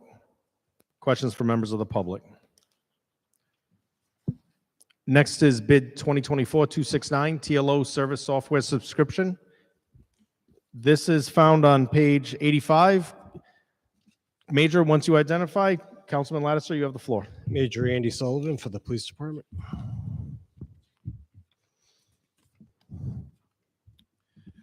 Major, just a quick comment on this. Again, I appreciate all the information that you've included in this bid. It certainly is helpful in expediting the process of review. Thank you. Thank you. Questions from this committee? Questions, comments from the council? Questions, comments from the public? Questions, comments from the public? Thank you. Next is the final item is bid 2024-221 Bravo, police personnel uniforms, additional vendors. Council President, this is found on page 94. Major, please identify. Council President, you have the floor. Major Andy Sullivan for the Police Department. Thank you, Manager. This is another one that we get multiple times. If you could just explain how when we bring on new people, they need new uniforms. When promotions happen, they need new uniforms, etc. Yes, we do standard issue for our academy recruits, and we also do it for the once they graduate or are close to graduating, they get completely fitted and equipped with all the uniforms they're going to need. And that's the initial issue, and then thereafter they have a uniform allowance to purchase their own clothing in the subsequent years of their career. This particular bid is basically a sidecar to the bid earlier for police uniforms. As for all articles that Barney's, our recommended vendor, does not currently carry or did not bid on. So these are it's just authorization of purchase of their other various uniform articles. Great. Thank you, Major. Thank you. Mr. President, questions from this committee? Questions from members of the council? Questions from the public? Questions from the public? May I have a motion on PCR 115-23 resolution relative to bid? Move favorable action. Second. All in favor? Aye. Aye. Thank you. Want me to keep going? Great. May I have a motion for acceptance of the minutes for the committee meeting held on October 16th, 2023? So moved. Seconded. All those in favor? Aye. Abstain. Thank you.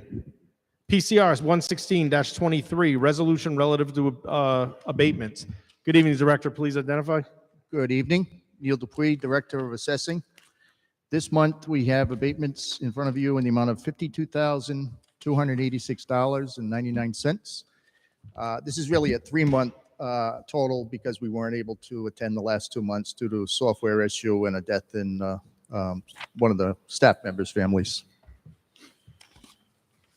Thank you. And everything seems to be pretty much cookie cutter as far as senior exemptions, veteran exemptions, nothing out of the ordinary. No, there's a few more granted appeals because we are in appeal mode at this time Sure. of year. But other than that, I can Thank answer any you. questions that you have. Thank you. Questions from members of this committee? Any questions, comments from members of the council? Questions, comments from members of the public?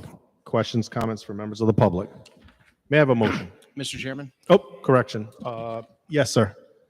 Councilman Sinapi has requested that one item be separated so he can abstain from it. It is the abatement of Patricia and Carmine Gallucci in the amount of $553.60. So if we could get a PCR for that item and vote it separately from the rest of the bundle. For clarification, that is item 172615 for the amount of $553.60. Correct. Thank you. One moment, please.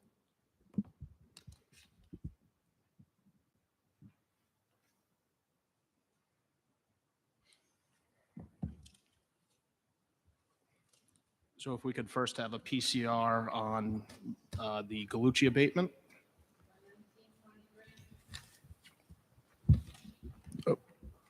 And that would- PCR 11923. All right. Again, I'm going to ask that we just hold on one moment.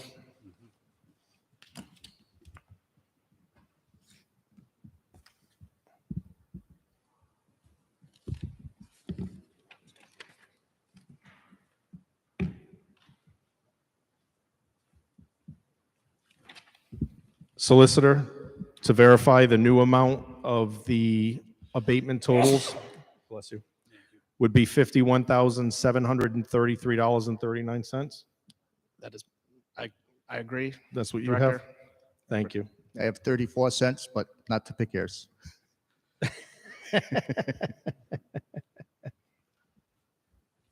Yes, you are.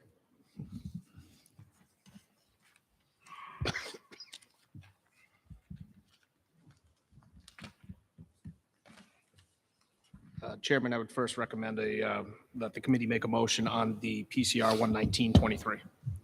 Yes, sir. May I have a motion on PCR 119-23 in the amount of $553.60? So moved. Second. I have a motion, I have a second, all in favor? Aye. Thank you. Just to clarify, your original number was correct. I wrote the wrong number down. My site is limited. Say that again, I was what? No. The don't want- 31 cents is proper. Thank you, thank you.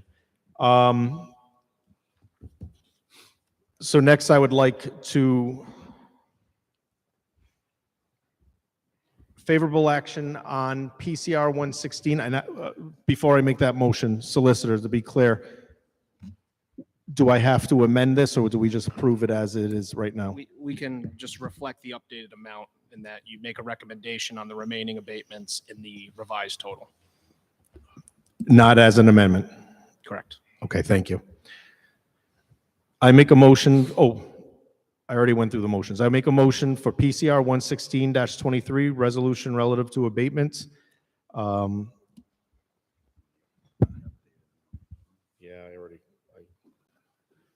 He scared me, so I double checked it. $51,733.39. 31 cents. We're going to disagree because I got $553.60 from $52,286.99.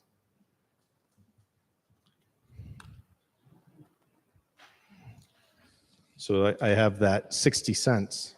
Sorry, I misheard you. The abatement was 553.60. I wrote 65. Okay, okay. So we agreed? All right. Solicitor, please hear me out as I say this so that I'm saying it correctly. I make a motion for favorable action on PCR 116-23 resolution relative to abatements in the amount of $51,733.39. Thank you. Thank you. So moved. Second. All those in favor? Aye. The time is now 6:45 and the Warwick Finance Committee is adjourned. Thank you so much, Director.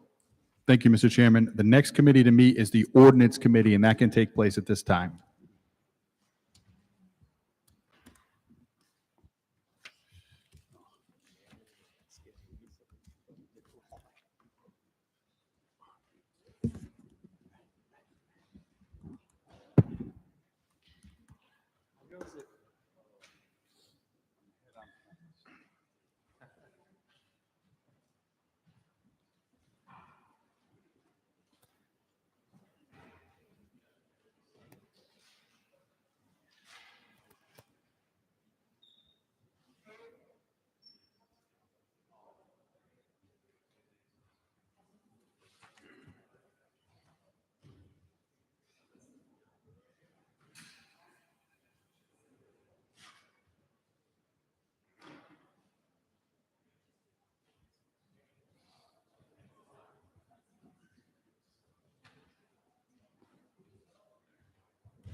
The Ordinance Committee will convene at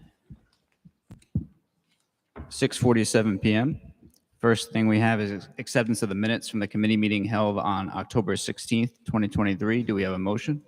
Move to approve. Second. Motion made and seconded. All in favor? Aye. Aye. Next, we have PCO 22-23, an ordinance to prohibit parking on the southerly side of Staples Avenue from the intersection of Midgley Avenue to 70 Staples Avenue. This is Council President McAllister. It will be second passage. Council President. Thank you, Mr. Chairman. At this time, I would like to withdraw PCO 22-23. We did do first passage at the last meeting. After that, I've spoken to a number of the neighbors that have concern. We want to make sure that everyone has an opportunity to enjoy this beautiful view that is down there. This is by Mary's Creek. There was a lot of different information that was being thrown around about what is and is not in this ordinance. And I just think I should withdraw it at this time. I'd like to get together with the neighborhoods, talk to them. I've heard from a number of different people, and it seems overwhelmingly that this may not be the correct solution at this time. So I'm requesting that we withdraw PCO 22-23. I'd like to speak with the neighbors again and speak with the traffic division before we move forward on any type of issues down there in this neighborhood. Thank you, Mr. Chairman. Solicitor, can we go right for the motion if there is one, or do we have to make the rounds?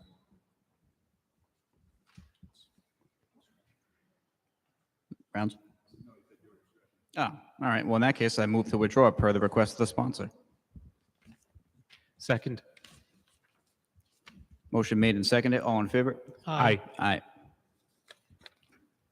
Thank you, Mr. Chairman. So this PCO 22-23 has been withdrawn. All right. That leaves no further business for the ordinance committee at 6:49 p.m.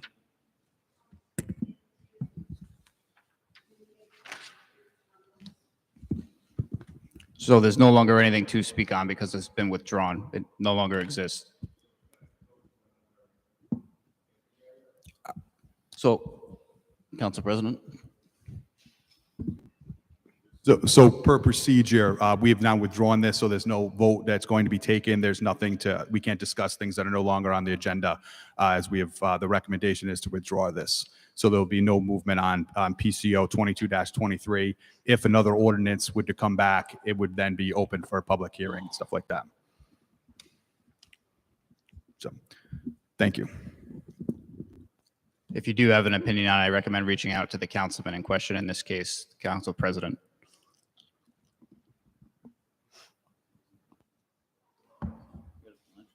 The next committee to meet is the Public Safety Committee, and that could take place at this time. We will pause right before 7 o'clock. We do have a presentation at 7, and then we will go back into committees. Thank you.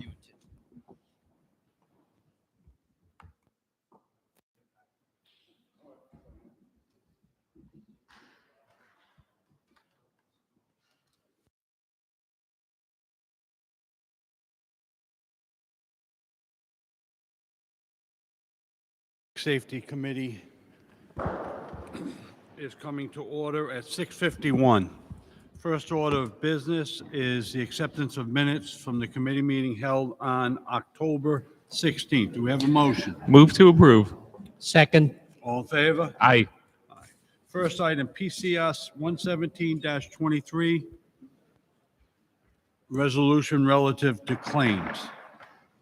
We just asked for quiet in the chambers. We are still in committee. Thank you. First order is the acceptance of minutes from the October 2nd meeting. Do we have a motion?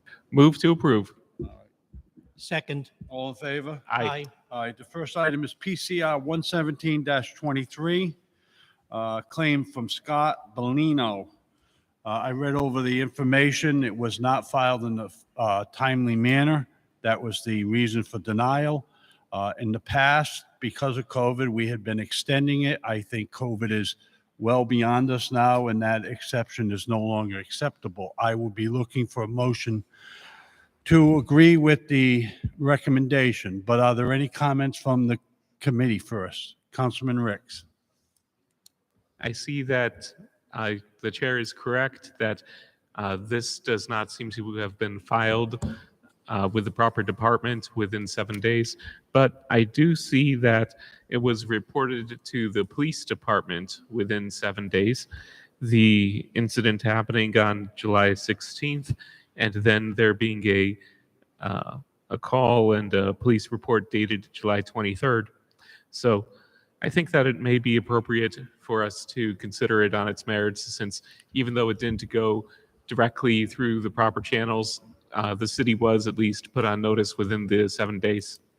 But to that bit of information and evidence that you referred to, the police note in that report that there is no evidence of damage to the vehicle. So are there any other comments from members of the council, members of the public? Going back to the committee, Councilman Ricks. Oh, I'll be with you in a second, sir. Thank you. Let's see. The police report does state that there was no visible damage, but I'm not an expert on cars. I don't know if the damage to the tire rods would have necessarily been visible to the officer who was looking at it at that time.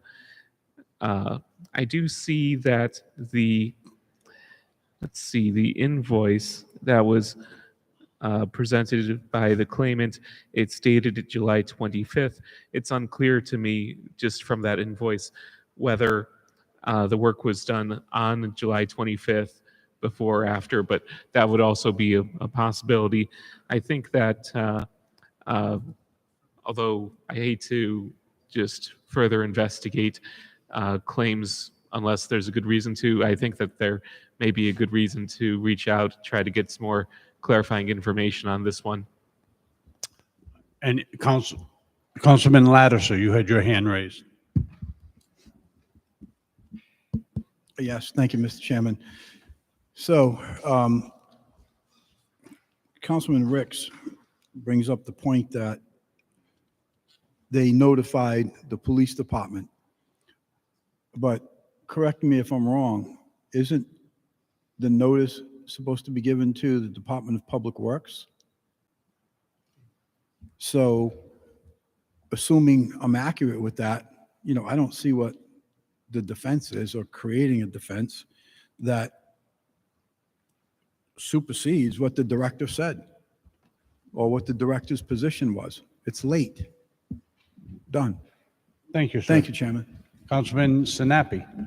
And as far as the damage, I mean, if it was just a bent tie rod or even rods, and that was the entirety of it, it might make sense. But the mechanic noted the damage was significant to the tire rods, and even just a cursory research of it, while minor damage might not be obvious, significant damage to tire rods is obvious. Like your car wheel will shake, like or steering wheel. It's not a small thing. And to add to that, he told the police he wasn't sure his car was damaged. So he had significantly bent tire rods, according to the mechanic, yet he himself didn't know it was damaged. Those two things already don't match up.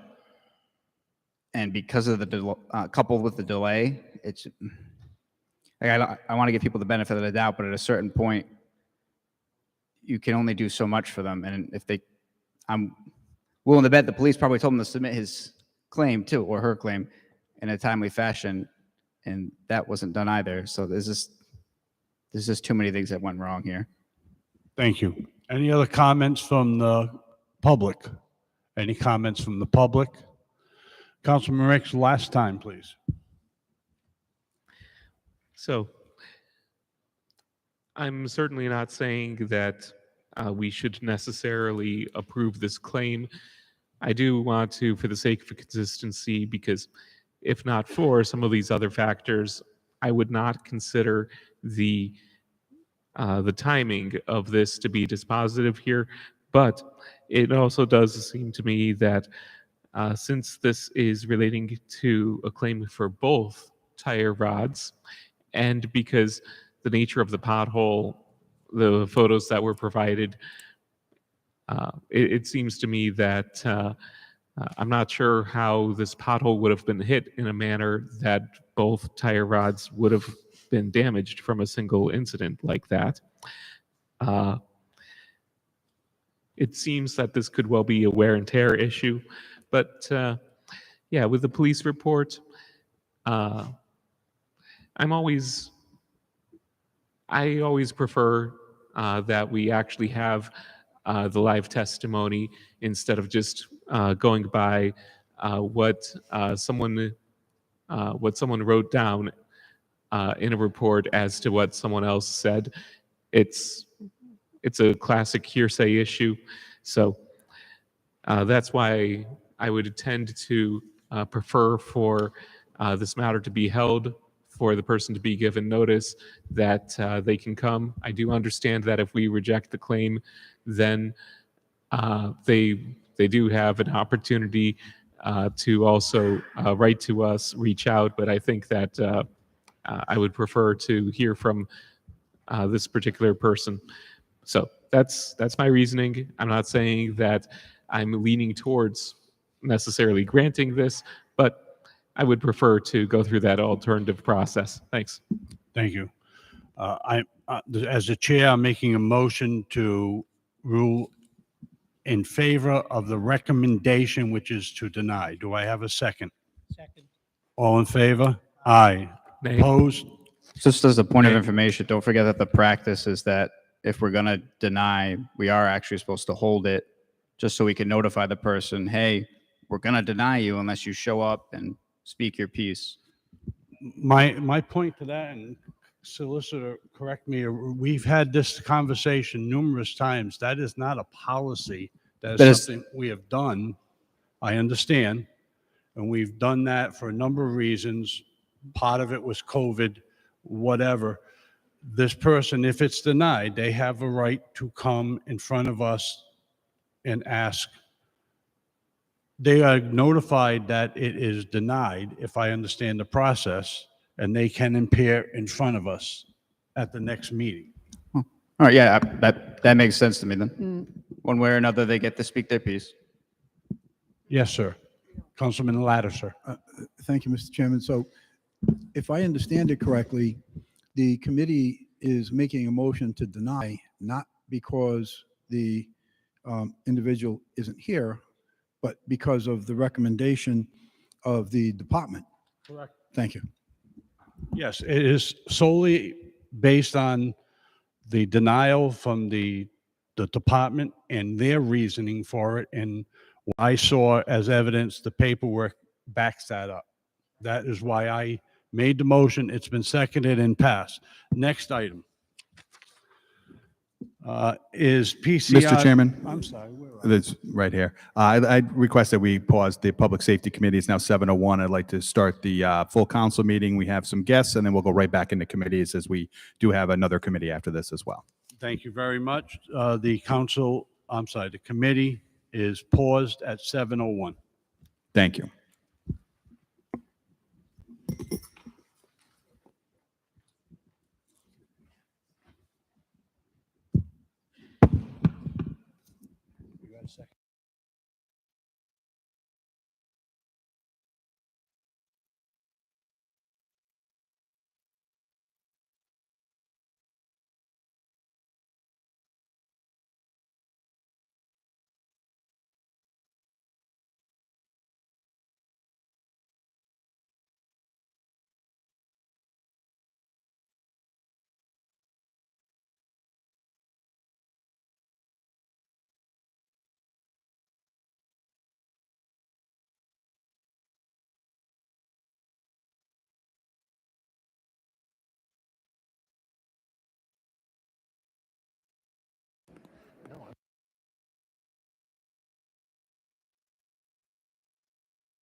Good evening, everyone. I call the November 6, 2023 City Council meeting to order. The clerk will call the roll. Mr. McAllister? Here. Mr. Foley? Here. Mr. Gephardt? Mr. Howe? Here. Mr. Lattiser? Here. Mr. McElroy? Here. Mr. Ricks? Here. Mr. Sinapi? Ms. Travis? 9 present. Thank you. Councilman Foley, will you please introduce our guest this evening who's going to lead us in the Pledge of Allegiance? Then we'll have the national anthem, and we'll come back to you for an announcement. Thank you. It is my great pleasure to invite Deputy Chief Mike Murnick to the podium to lead us in the pledge.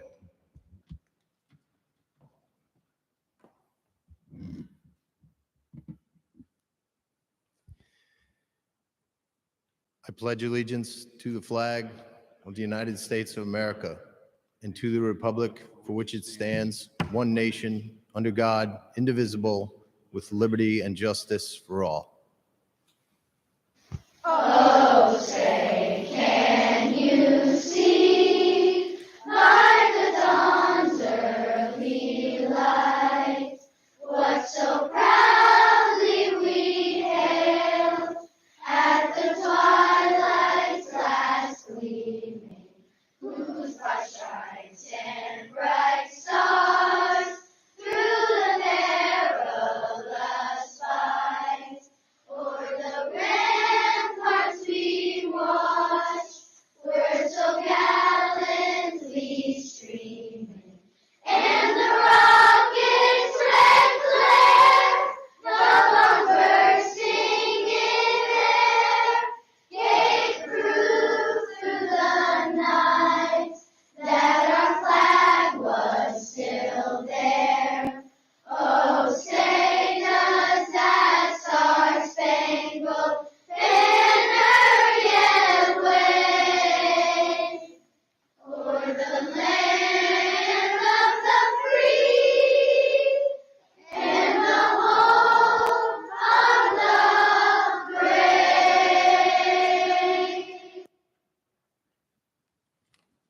Thank you.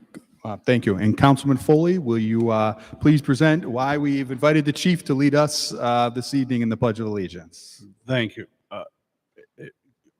Deputy Chief, if you could stand. Is there any other members of the department that would like to stand with him? Please join him. Deputy Chief Murnick, a 28-year veteran of the fire department, on Sunday, October 15th, was off duty, which is a misnomer. No firefighter in his right mind, nor police officer, is ever off duty.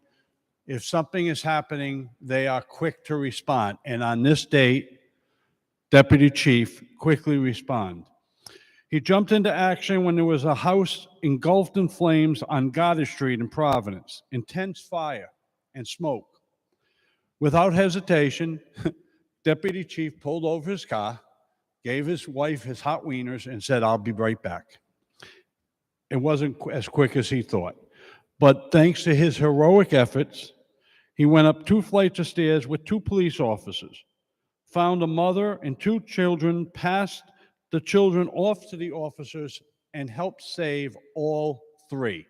Without his quick action, those people were in danger. He did not think of himself as a hero, nor do most firefighters, police, military, and that is what makes them our heroes.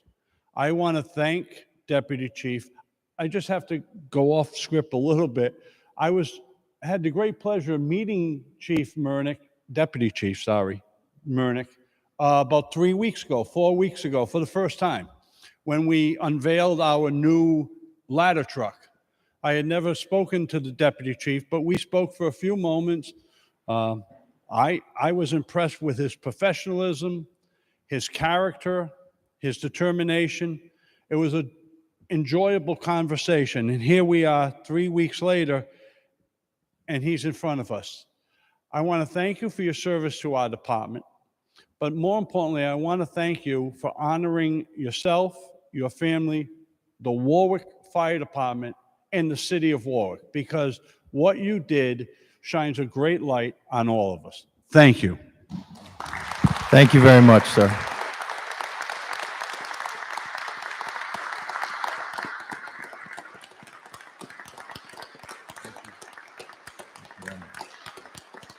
Thank you very much.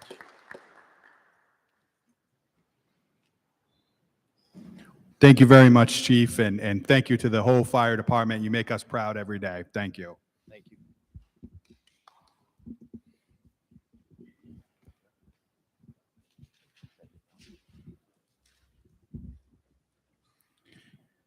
Next up on the agenda is general communications. This is announcements of congratulations, condolences, or community events.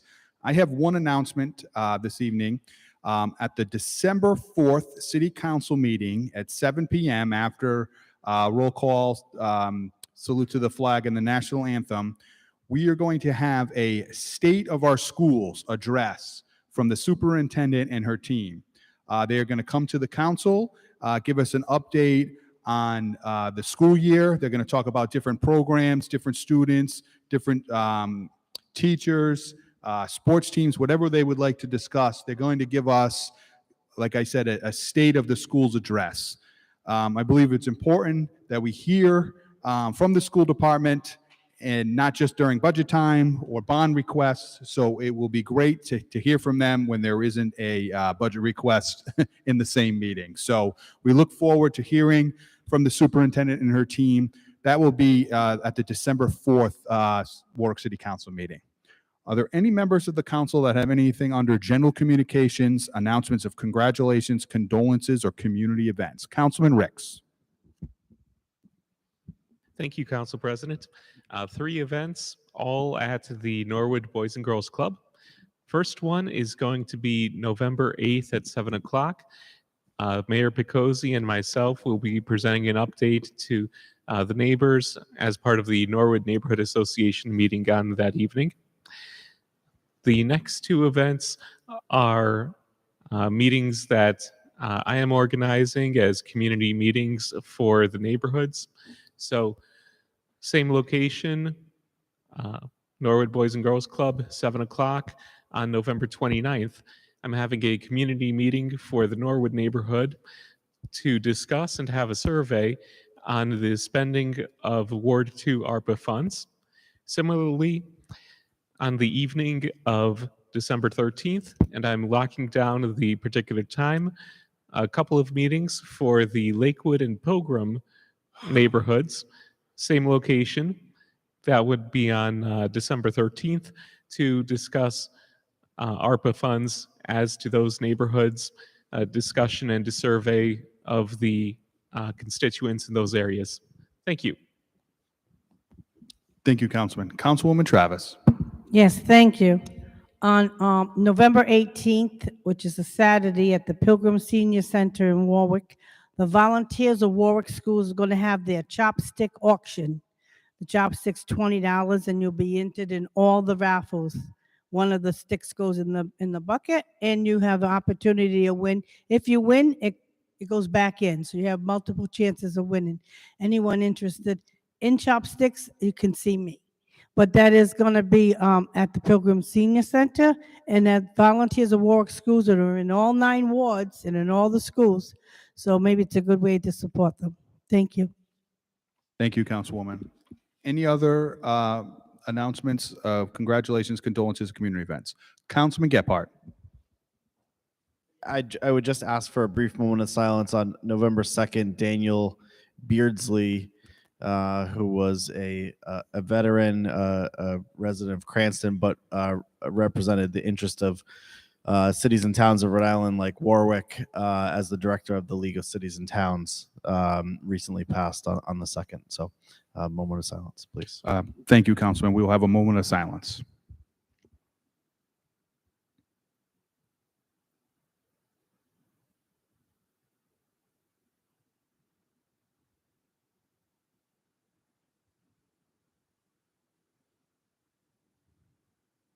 Thank you. Any other thing under general communications? Okay, hearing none, we'll move on to executive communications. There are none. A is the acceptance of the minutes from the council meeting held on October 16th. Councilman Howe. Move favorable action. Second by Councilman Foley. All those in favor say aye. Aye. Any opposed? Any abstentions? Abstention. One Abstain. abstention, Councilman Gephardt. Okay, I'm going to ask that we reconvene committees. We still have some committee work to do, so we're going to pause the council meeting at this time, and we will go back into committees. Thank you very much. The Public Safety Committee is back in session, and I think we have one change to make.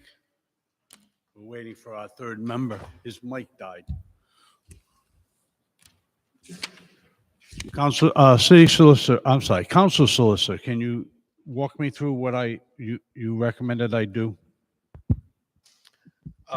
There was a vote by Councilman Ricks against the consent calendar, which comprised of just one claim. In order for him to allow for consistency in voting, we would request that that item be removed from the consent calendar and voted separately, which is an in-house thing that doesn't require any further notation. So I need a PCR? It has an existing PCR. It is only one item in itself, so it can simply be shifted off of the consent calendar and voted in its current form. So no further action, but for anyone following at home, that's why that PCR 11723, the claim of Scott Bellino that the committee had previously discussed prior to the council coming into session, will be voted separately. All right. So now we're on to PCR 92-23, Julitza Ray's claim. We have bantied this back and forth for a while. Due to the efforts of Councilman Ricks, we have new information. I'm going to defer to Councilman Ricks at this time to state what motion we should be considering. Thank you, Chairman. I would move favorable action in the amount of $580. And if the motion is seconded, then I would discuss in a little bit more detail. Second. All right. Discussion. Thank you. So, yeah, this, I'll try not to spend more time on this than is actually necessary. I think that if we had received more information up front from the claimant, then this process would have gone a lot more smoothly. We were able to confirm that the claimant did, in fact, change phone plans so that the information that we were provided at previous meetings was not the most up-to-date information. And as a result of her changing phone plans, there was no longer insurance on that phone, which was a concern of mine. Let's see, then the claimant had requested a total amount of $1,100. I would not be comfortable with awarding $1,100 as if a phone was brand new when the phone was approximately 20 months old when it was lost, over a year and a half. Now, when it comes to determining the precise amount, that's something that can be subject to different interpretations. So really, it is the claimant's burden to present to us the proper amount, but as the claimant isn't here, and in the interests of fairness, the way that I came up with the amount of $580, which happens to be more than the amount that the claimant had expended to pay off the phone about a month and a half previous to this. How I came up with that amount is I took a look at Apple's website, and there they stated that the trade-in value of the phone, if it is in good condition with no cracks or the like, by the way, we don't actually have information on whether it was cracked or not prior to being lost, but making that assumption on the claimant's behalf, the trade-in value of that phone would be $580. I don't think that any more than that would be appropriate, because I think that Apple's trade-in values are quite generous. So therefore, I am making that motion for approval in the amount of $580 as a generous but fair valuation of how much that phone may have been worth at that particular time that it was lost. Thank you. Any other comments from the committee? Any comments from the council? We'll start. You got who's? We'll start with the president. Thank you, Mr. Chairman. I think Councilman Ricks did a good job of recapping this. This was a big debate at the last meeting. I offered to reach out to her to get some additional information. We did that, but I do want to give Councilman Ricks, he spent a lot of time on this, and he had the Warwick Police confirm what the information that she said. So he went above and beyond, and the councilman did receive correspondence from Warwick Police to confirm the coverage, all the questions that the councilman had that we hadn't here. So I feel confident that we have gone above and beyond to make sure we had all the information available to make a decision at this time. So it's not always pretty, but I do have to give a compliment to my colleague. He really took this on and went above and beyond. Thank you. One more point of clarification too. In the correspondence from the Warwick Police Department, they once again reaffirmed that they were at fault, that it was actions on their part that led to the loss of that phone. All right. Now we had the whole row. You're good? All right. Councilwoman Travis, you're good. Councilman Sinapi. I was just going to verify with Councilman Ricks. So it sounds like the valuation of the phone is basically the best case scenario for the claimant, right? Correct. All right. Thank you. Councilman Gephardt, did you have your hand up? I did not want to ignore you. All right. So are there any members of the public to speak on? Oh, I'm sorry. Councilman Howe. Oh, there by yourself. Lonely Island. I know the president already said this, but I was one of the people who spoke up, and I want to thank you, Chairman, for allowing this situation. You did your job. You advocated for your committee. You advocated for the conclusion of this process. And I have to give compliments to the committee, how professional you all worked, including Councilman Ricks, who advocated. The short of it, and the president, who took on the responsibility to kind of mediate, if you will. Here's the short of it. If someone hits me in an uninsured motor vehicle, hits my car, I am not getting 2023 prices on my car. I am not getting the value of what I paid for my car. I'm getting that depreciated value. And when the claim was first put in, they were asking for brand new value. And Councilman Ricks, through working with the police department, our police department took full responsibility for doing their job, which their job was to report and take a report and do the necessary procedures. And yet still, even though they did not seek it, they were called for assistance, they still took responsibility. So I think this was Councilman Ricks, thank you, because you not only did you save the city any type of money, you also kind of sent a message, and I think it was a strong message that, you know, we do take this seriously in the city of Warwick, and there is resolution. Thank you, Chairman. Thank you.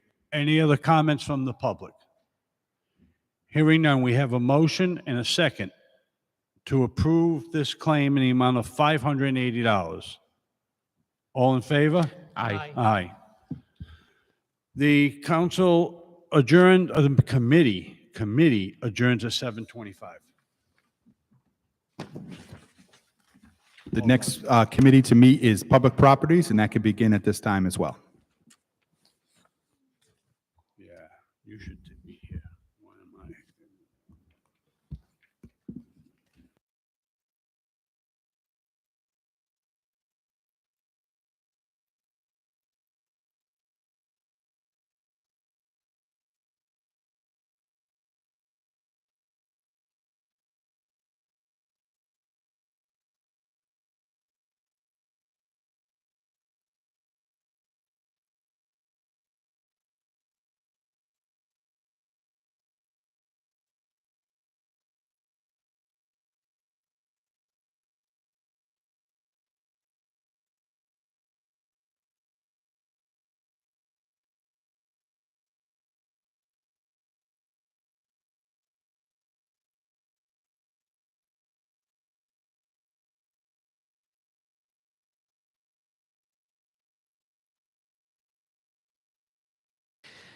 The City Council Committee on Public Properties, Land Use, and Community Affairs convenes at 7:26. First up, we have the acceptance of the minutes from the committee meeting held on October 16th. Do we have a motion? Move favorable action. Second, all in favor? Aye. Any abstentions? Abstain. One abstention. Next up, we have item 1, PCR 17-22, a resolution relative to changing the names of the northerly portion of Chatfield Street and the southerly portion of southerly portion of Meadowview Avenue to Trolley Lane. This is Councilman Lattiser. Oh, yes, thank you, Mr. Chairman. So if you recall, it was some time ago where Harbor Lights Marina had donated a section of road that they owned, which was from Meadowview Avenue over into the marina. They had donated that to the city, and the city, having taken that over with the council's approval, have since paved the road, made it much better, wider, safer, etc. Some time ago, it was suggested to me that perhaps this would be an opportune time to rename that section of road Trolley Lane. And the reasoning for it is many, many years ago, long before even me was around, and all the rest of you folks, that's what it was. It was a trolley lane. And trolleys used to go through there all the time with, whatever goods they happen to be carrying. And I thought that was a really nice gesture, well-deserved, and just a way of recognizing and appreciating history, that in this case happened to take place in that particular area. So with that said, I've docketed the resolution to rename that section of street Trolley Lane for the reasons that I have mentioned, and I would respectfully request support. Thank you. And there's no objection by the police department or otherwise? I'll be very honest with you, Mr. Chairman. I did not reach out to the police department, asked if there was any objections. I don't know if anyone is here now from the police department, or if anyone from the police department saw the website where this was posted, or if in fact there is an objection from the police department or from the fire department for that matter. So very honestly, I did not reach out to them, but I have not received any objections either. Mr. Chairman? Yes. I would just recognize that both on this and the subsequent item to come have been docketed at the end of last year, and communications were had through the council people and the administrations flagging their interest in this and receiving support from the administration. So while we are here tonight entertaining these actions, it's been a wide area of notice for them to have that input, as well as the last week when these items were finally posted for consideration. Thank you for that. Thank you, Council Solicitor. I would agree that, yes, the administration has been informed on this by virtue of the work of the city clerk, the work of the administration, let's see. Actually, I see that Chief of Staff Aaron Mackesy is present. So just to go on the record, would there be any objection from the administration as to the renaming of a road to Trolley Lane? No, Councilman. It's a council prerogative. Administration has no objection. Oh, very good. Yeah, this comes to mind because I had once suggested that a certain road be renamed, but it turned out that there was already a road that had a very similar name, and so for public safety reasons, the administration had asked me, let's not go down that particular road. So, thank you. I'm glad someone enjoy the pun. Thanks. Let's see. So, yeah, as there is no objection, and I'd certainly expect an objection to be raised if there was, and yeah, in that case, any comment from members of the committee? Nope. Comment from other members of the council? Comment from members of the public?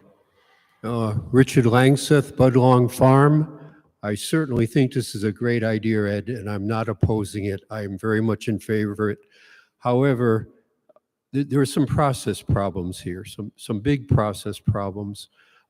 When this road was approved for purchase or for granting to the city, there's a Scribner's error in the deed. The lot numbers are wrong. I mean, that's a very small item, but it should be addressed because, 100 years from now, people are going to be confused. In addition to that, it is my understanding that this is the department of the city engineer, and the city engineer is supposed to keep a map of the city. And when I look at the geo map, the map that we use, the online map now, there's confusion. It doesn't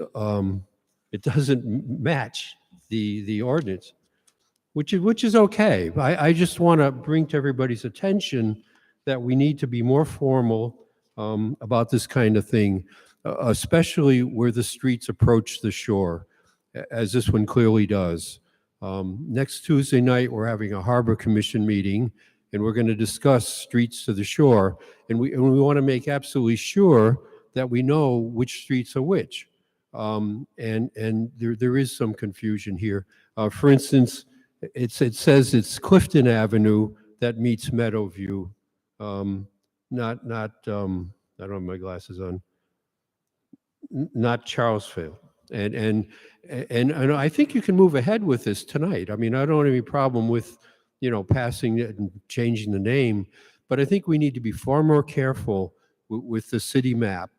And we need to bring in the official who's in charge of the city map when changes are being made to the street names. And in fact, the map should be updated. There's a great confusion in the city of Warwick over what is the city map. There's a statute that says the cities are supposed to maintain a city map, and the public can buy the map for $5. I bought the map about 5 years ago. But it was unclear at that point in time whether it was an official city map or not. I don't think the city of Warwick has ever approved a city map. And I would hope that I can talk to my council person about this so that we can get an official city map. And the controversy, of course, is the Buttonwoods Fire District. Is it in the city? Is it not in the city?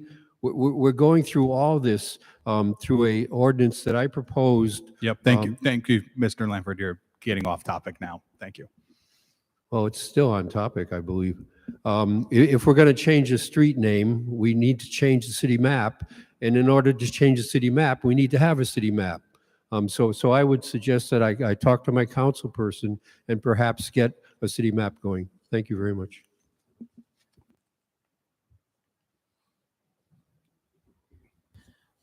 Any other further comments? Want a motion? Yes. Well, we can have a motion, just one moment. I would say, although I certainly appreciate the comments of Mr. Langseth, and I certainly think that if there is a Scrivener's error in relation to the earlier process where this was deeded over to the city, then of course that needs to be corrected.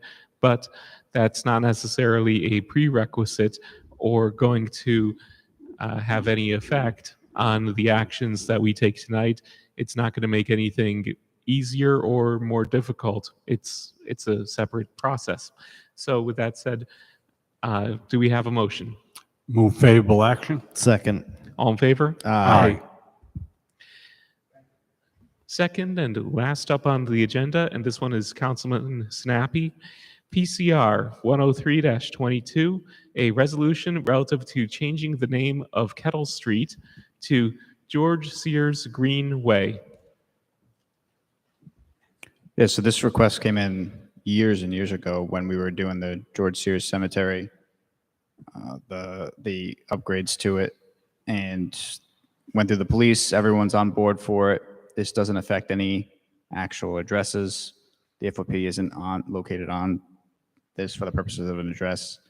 So doesn't hurt anybody, only benefits, and it kind of segues nicely given the upgrades to the cemetery. All makes sense to me. And of course, you discussed that the police are aware of this. Okay. Yeah, and I don't see, well, I won't speak ahead, but any comments, members of the committee, members of the council? Council President. Thank you very much, Mr. Chairman. I worked on this with Councilman Sinapi as the Apponaug Village Association did a lot of work with the cemetery there, and he is correct. This has been years in the making, and we did. I was there as well when we did work with the police department. They did sign off on this as well to make sure. And the reason why you sign off on that is you got to make sure that if someone calls 911 and all of a sudden they say I'm going to be at George Green. So as Solicitor Wall said, both of these went through that process. We make sure to do that going forward. So, and Councilman, I would ask to be a co-sponsor on this. Is he saying yes or? No, thank you. I believe Councilwoman Travis is raising her hand as well. I believe she was involved in the original. Peggy from the Historical Society was working this pretty hard.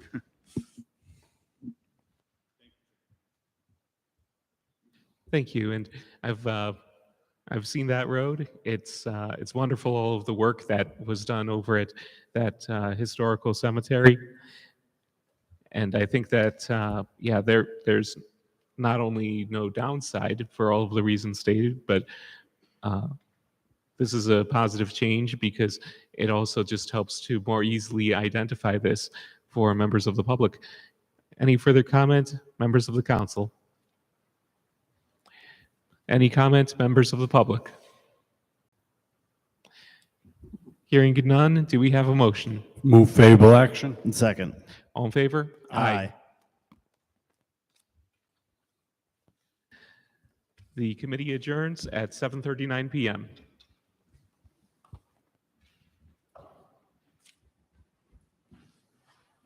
Thank you, Mr. Chairman.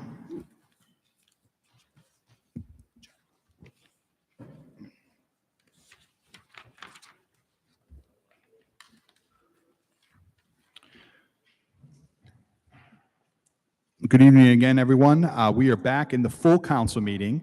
We have done roll call and the salute to the flag. We've done general communications, executive communications, and we've done A, which is the acceptance of the minutes. So now we are moving on to number 1 on the agenda, which is the consent calendar, PCR 115-23, committee report, finance. Favorable action. For action, Councilman Howe. Move favorable action. Second by Councilman Foley. Go ahead, Councilman Howe.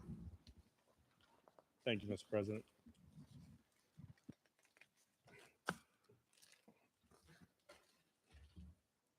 Bid 2023-452, 2024-209, 2022-082, 2024-208 Alpha, 2024-181, 2022-317, 2024-219, 2024-221 Alpha, 2022-232, 2024-211 Alpha, 2024-211 Bravo, 2024-216, 2024-208 Bravo, 2024-207, 2024-254, 2024-199, 2024-218, 2024-200, 2024-206, 2024-201, 2024-203, 2024-268, 2024-217, 2024-267, 2024-269, 2024-204, 2024-221 Bravo, 2023-239, 2024-264, 2024-205, 2024-220, 2024-270, 2024-266, 2024-273. That concludes the bid package. Thank you, Councilman. I was going to make a joke that your mic was off and you had to do it again, but I won't do that. Any questions or comments that were not asked earlier this evening? Councilman Lattiser. Thank you, Mr. President. So, as you all know, there's over $2 million worth of bid requests in this document. And I've been on the council for 11 years now, and in those 11 years, I have always supported and voted in favor of the bid package.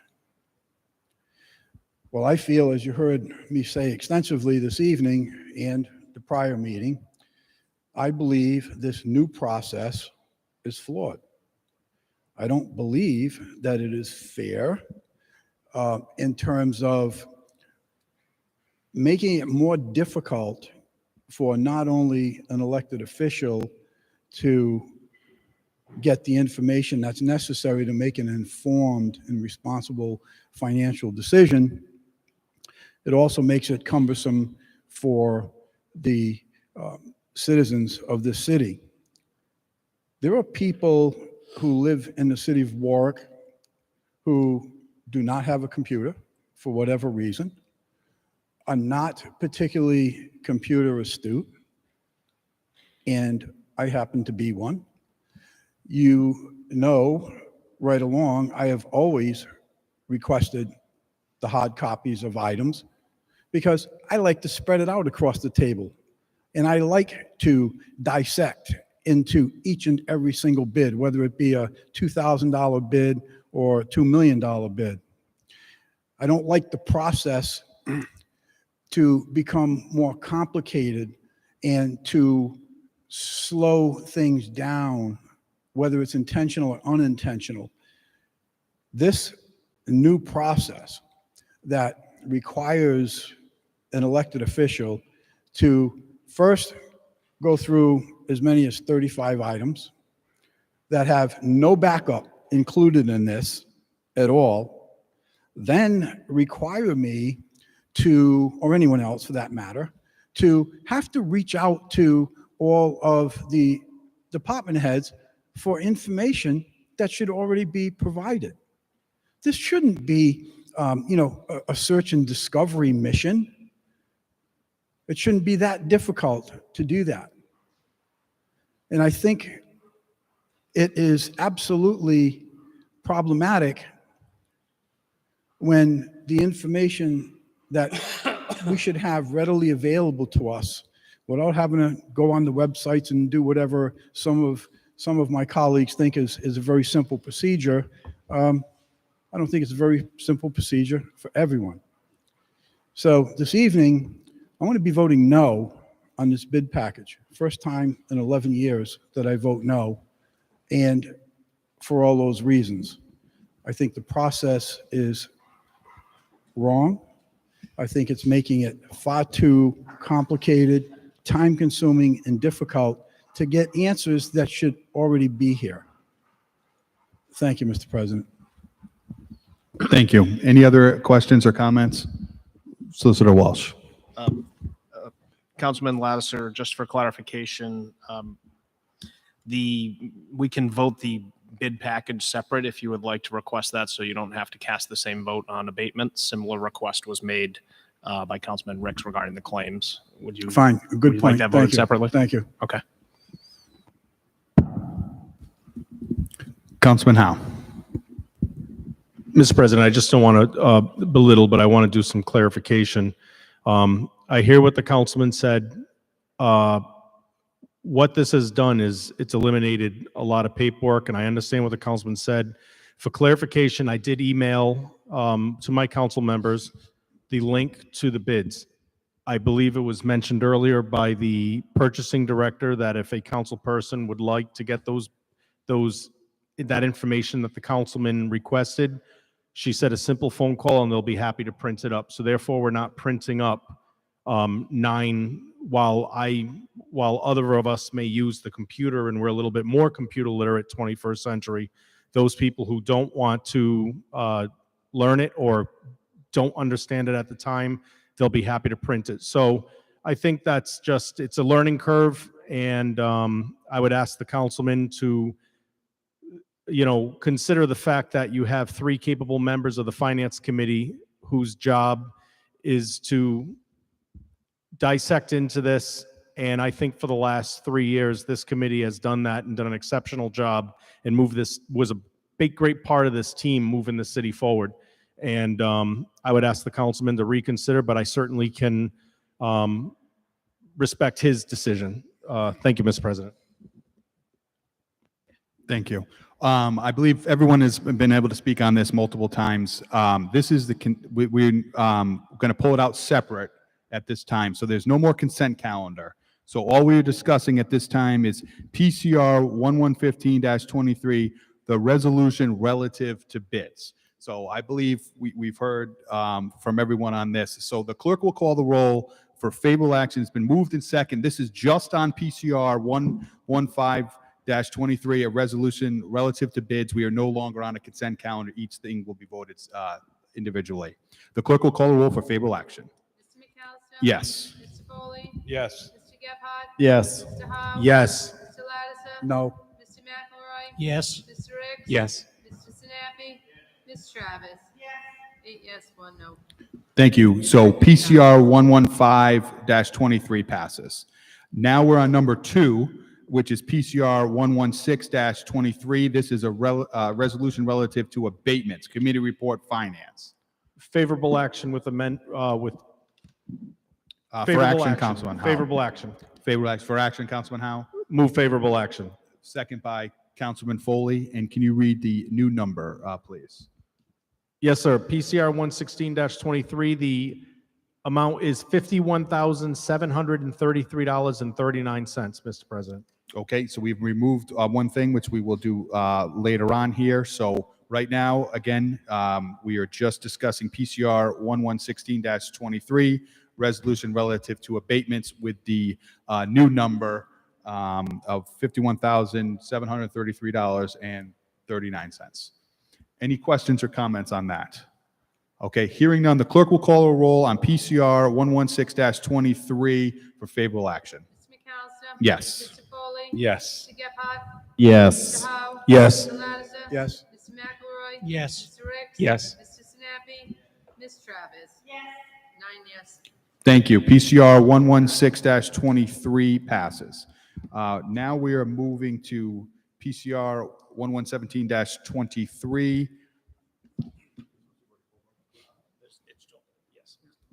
Okay, so this is one item, which is now PCR 1117-23. Committee report, public safety. Move favorable action on the recommendation, which is to deny. Okay, favorable to deny. Do we have a second on that? Second by Councilman McElroy. Any questions or comments that were not asked earlier this evening in the Public Safety Committee? Okay, hearing none, the clerk will call a roll for favorable to deny. Mr. McAllister? Yes.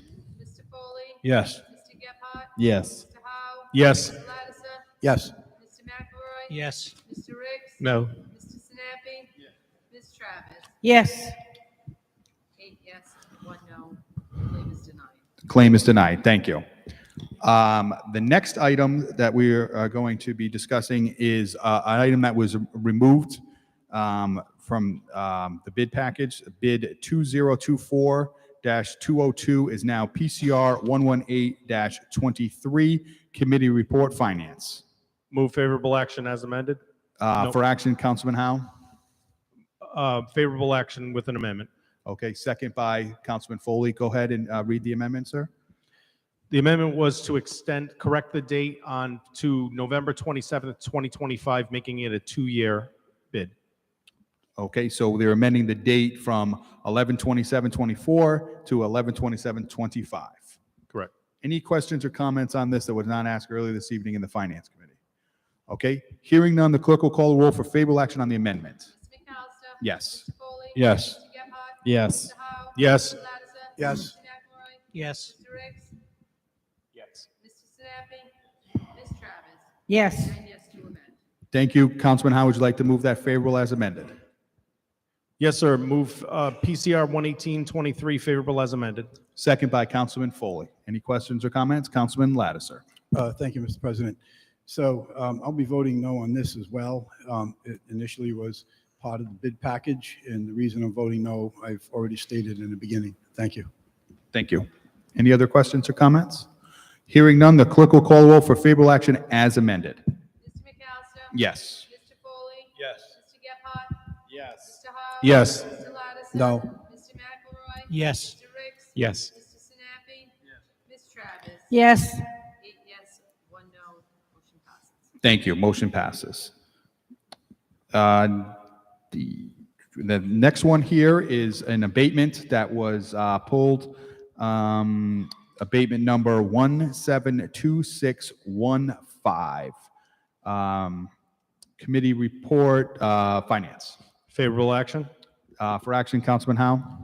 It is now PCR 11923 favorable action in the amount of $553.60. Okay. Do I have a second on that, Councilman Foley? Thank you. Any questions or comments on this? Okay, hearing none, the clerk will call a roll for favorable action on the amendment. Mr. McAllister? Yes. Mr. Foley? Yes. Mr. Gephardt? Yes. Mr. Howe? Yes. Mr. Lattiser? Yes. Mr. McElroy? Yes. Mr. Ricks? Yes. Mr. Sinapi? Ms. Travis? Yes. 9 yes, motion passes. Okay, eight and one recused. Councilman Sinapi recused. Sorry. No problem. Councilman, will you move it favorable as amended? Move PCR 119-23 favorable as amended.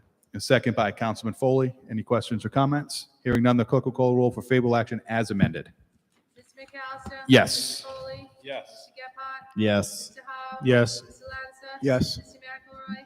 Yes. Mr. Ricks? Yes. Mr. Sinapi? Ms. Travis? Yes. 8 yes, 1 abstention, as amended. Thank you. Motion passes as amended. We are now moving on to unfinished business. First up is PCO 22-23 Committee Report Ordinance. Thank you. Councilwoman Travis, can you move this to withdraw, please, on my behalf? Yes. Like to make a motion to withdraw PCO-22-23. Thank you. Second by Councilman Lattiser. Any questions or comments that were not asked earlier this evening in committee? Hearing none, the clerk will call the roll for favorable action to withdraw. Mr. McAllister? Yes. Mr. Foley? Yes. Mr. Gephardt? Yes. Mr. Howe? Yes. Mr. Lattiser? Yes. Mr. McElroy? Yes. Mr. Ricks? Yes. Mr. Sinapi? Ms. Travis? Yes. 9 yes to withdraw. Thank you. Motion is withdrawn. Next up is PCR 92-23 Committee Report, Public Safety. Request favorable action in the amount of $580. Thank you. Second by Councilman Ricks. Any questions or comments that were not asked earlier this evening in the Public Safety Committee? Hearing none, the clerk will call roll for favorable action. Mr. McAllister? Yes. Mr. Foley? Yes. Mr. Gephardt? Yes. Mr. Howe? Yes. Mr. Lattiser? Yes. Mr. McElroy? Yes. Mr. Ricks? Yes. Mr. Sinapi?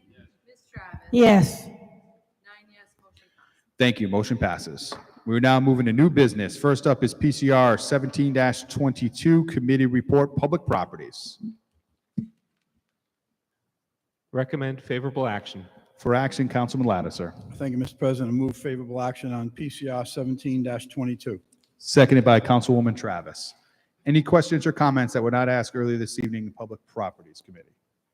Hearing none, the clerk will call the roll for favorable action. Mr. McAllister? Yes. Mr. Foley? Yes. Mr. Gephardt? Yes. Mr. Howe? Yes. Mr. Lattiser? Yes. Mr. McElroy? Yes. Mr. Ricks? Yes. Mr. Sinapi? Ms. Travis? Yes. 9 yes, motion passes. Thank you. Thank- Motion thank you. passes. Number 2 this evening is PCR 103-22 Committee Report, Public Properties. Recommend favorable action. For action, Councilman Sinapi. Second by Councilman Lattiser. And I believe Councilwoman Travis and myself would like to be added as co-sponsors. Any questions or comments that were not asked earlier this evening in committee? Hearing none, the clerk will call the roll for favorable action. Mr. McAllister? Yes. Mr. Foley? Yes. Mr. Gephardt? Yes. Mr. Howe? Yes. Mr. Lattiser? Yes. Mr. McElroy? Yes. Mr. Ricks? Yes. Mr. Sinapi? Ms. Travis?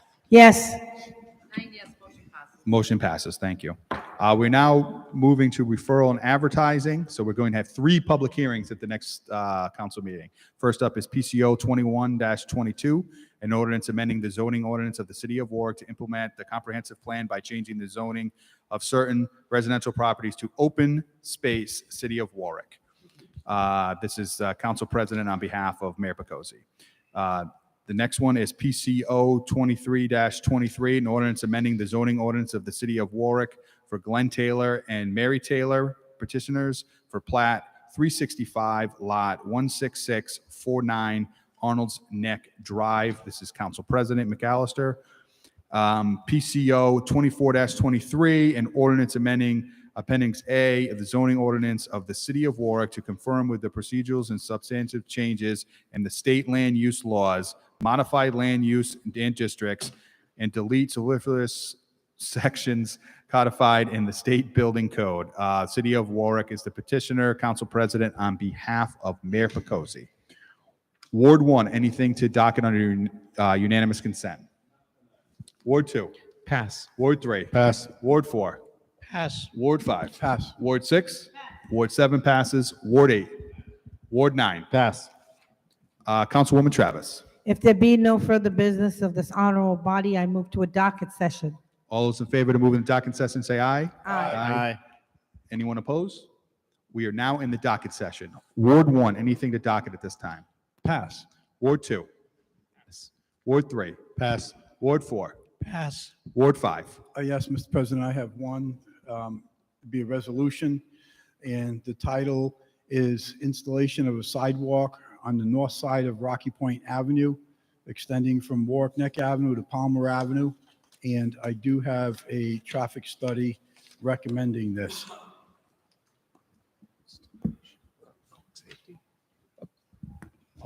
You said public safety. Ward 6. Ward 7, I have one to docket, is a resolution relative to issuing requests for proposals for the American Rescue Plan Act community projects. So I know Councilman Lattiser and myself have some that we're going to be submitting. So if any other council members have any of their neighborhood ARPA funds, you can add it to this resolution, which we will hear at the next meeting. And that'll be in the Finance Committee. Ward 8. Ward 9. Have a good evening, everyone. We are in recess.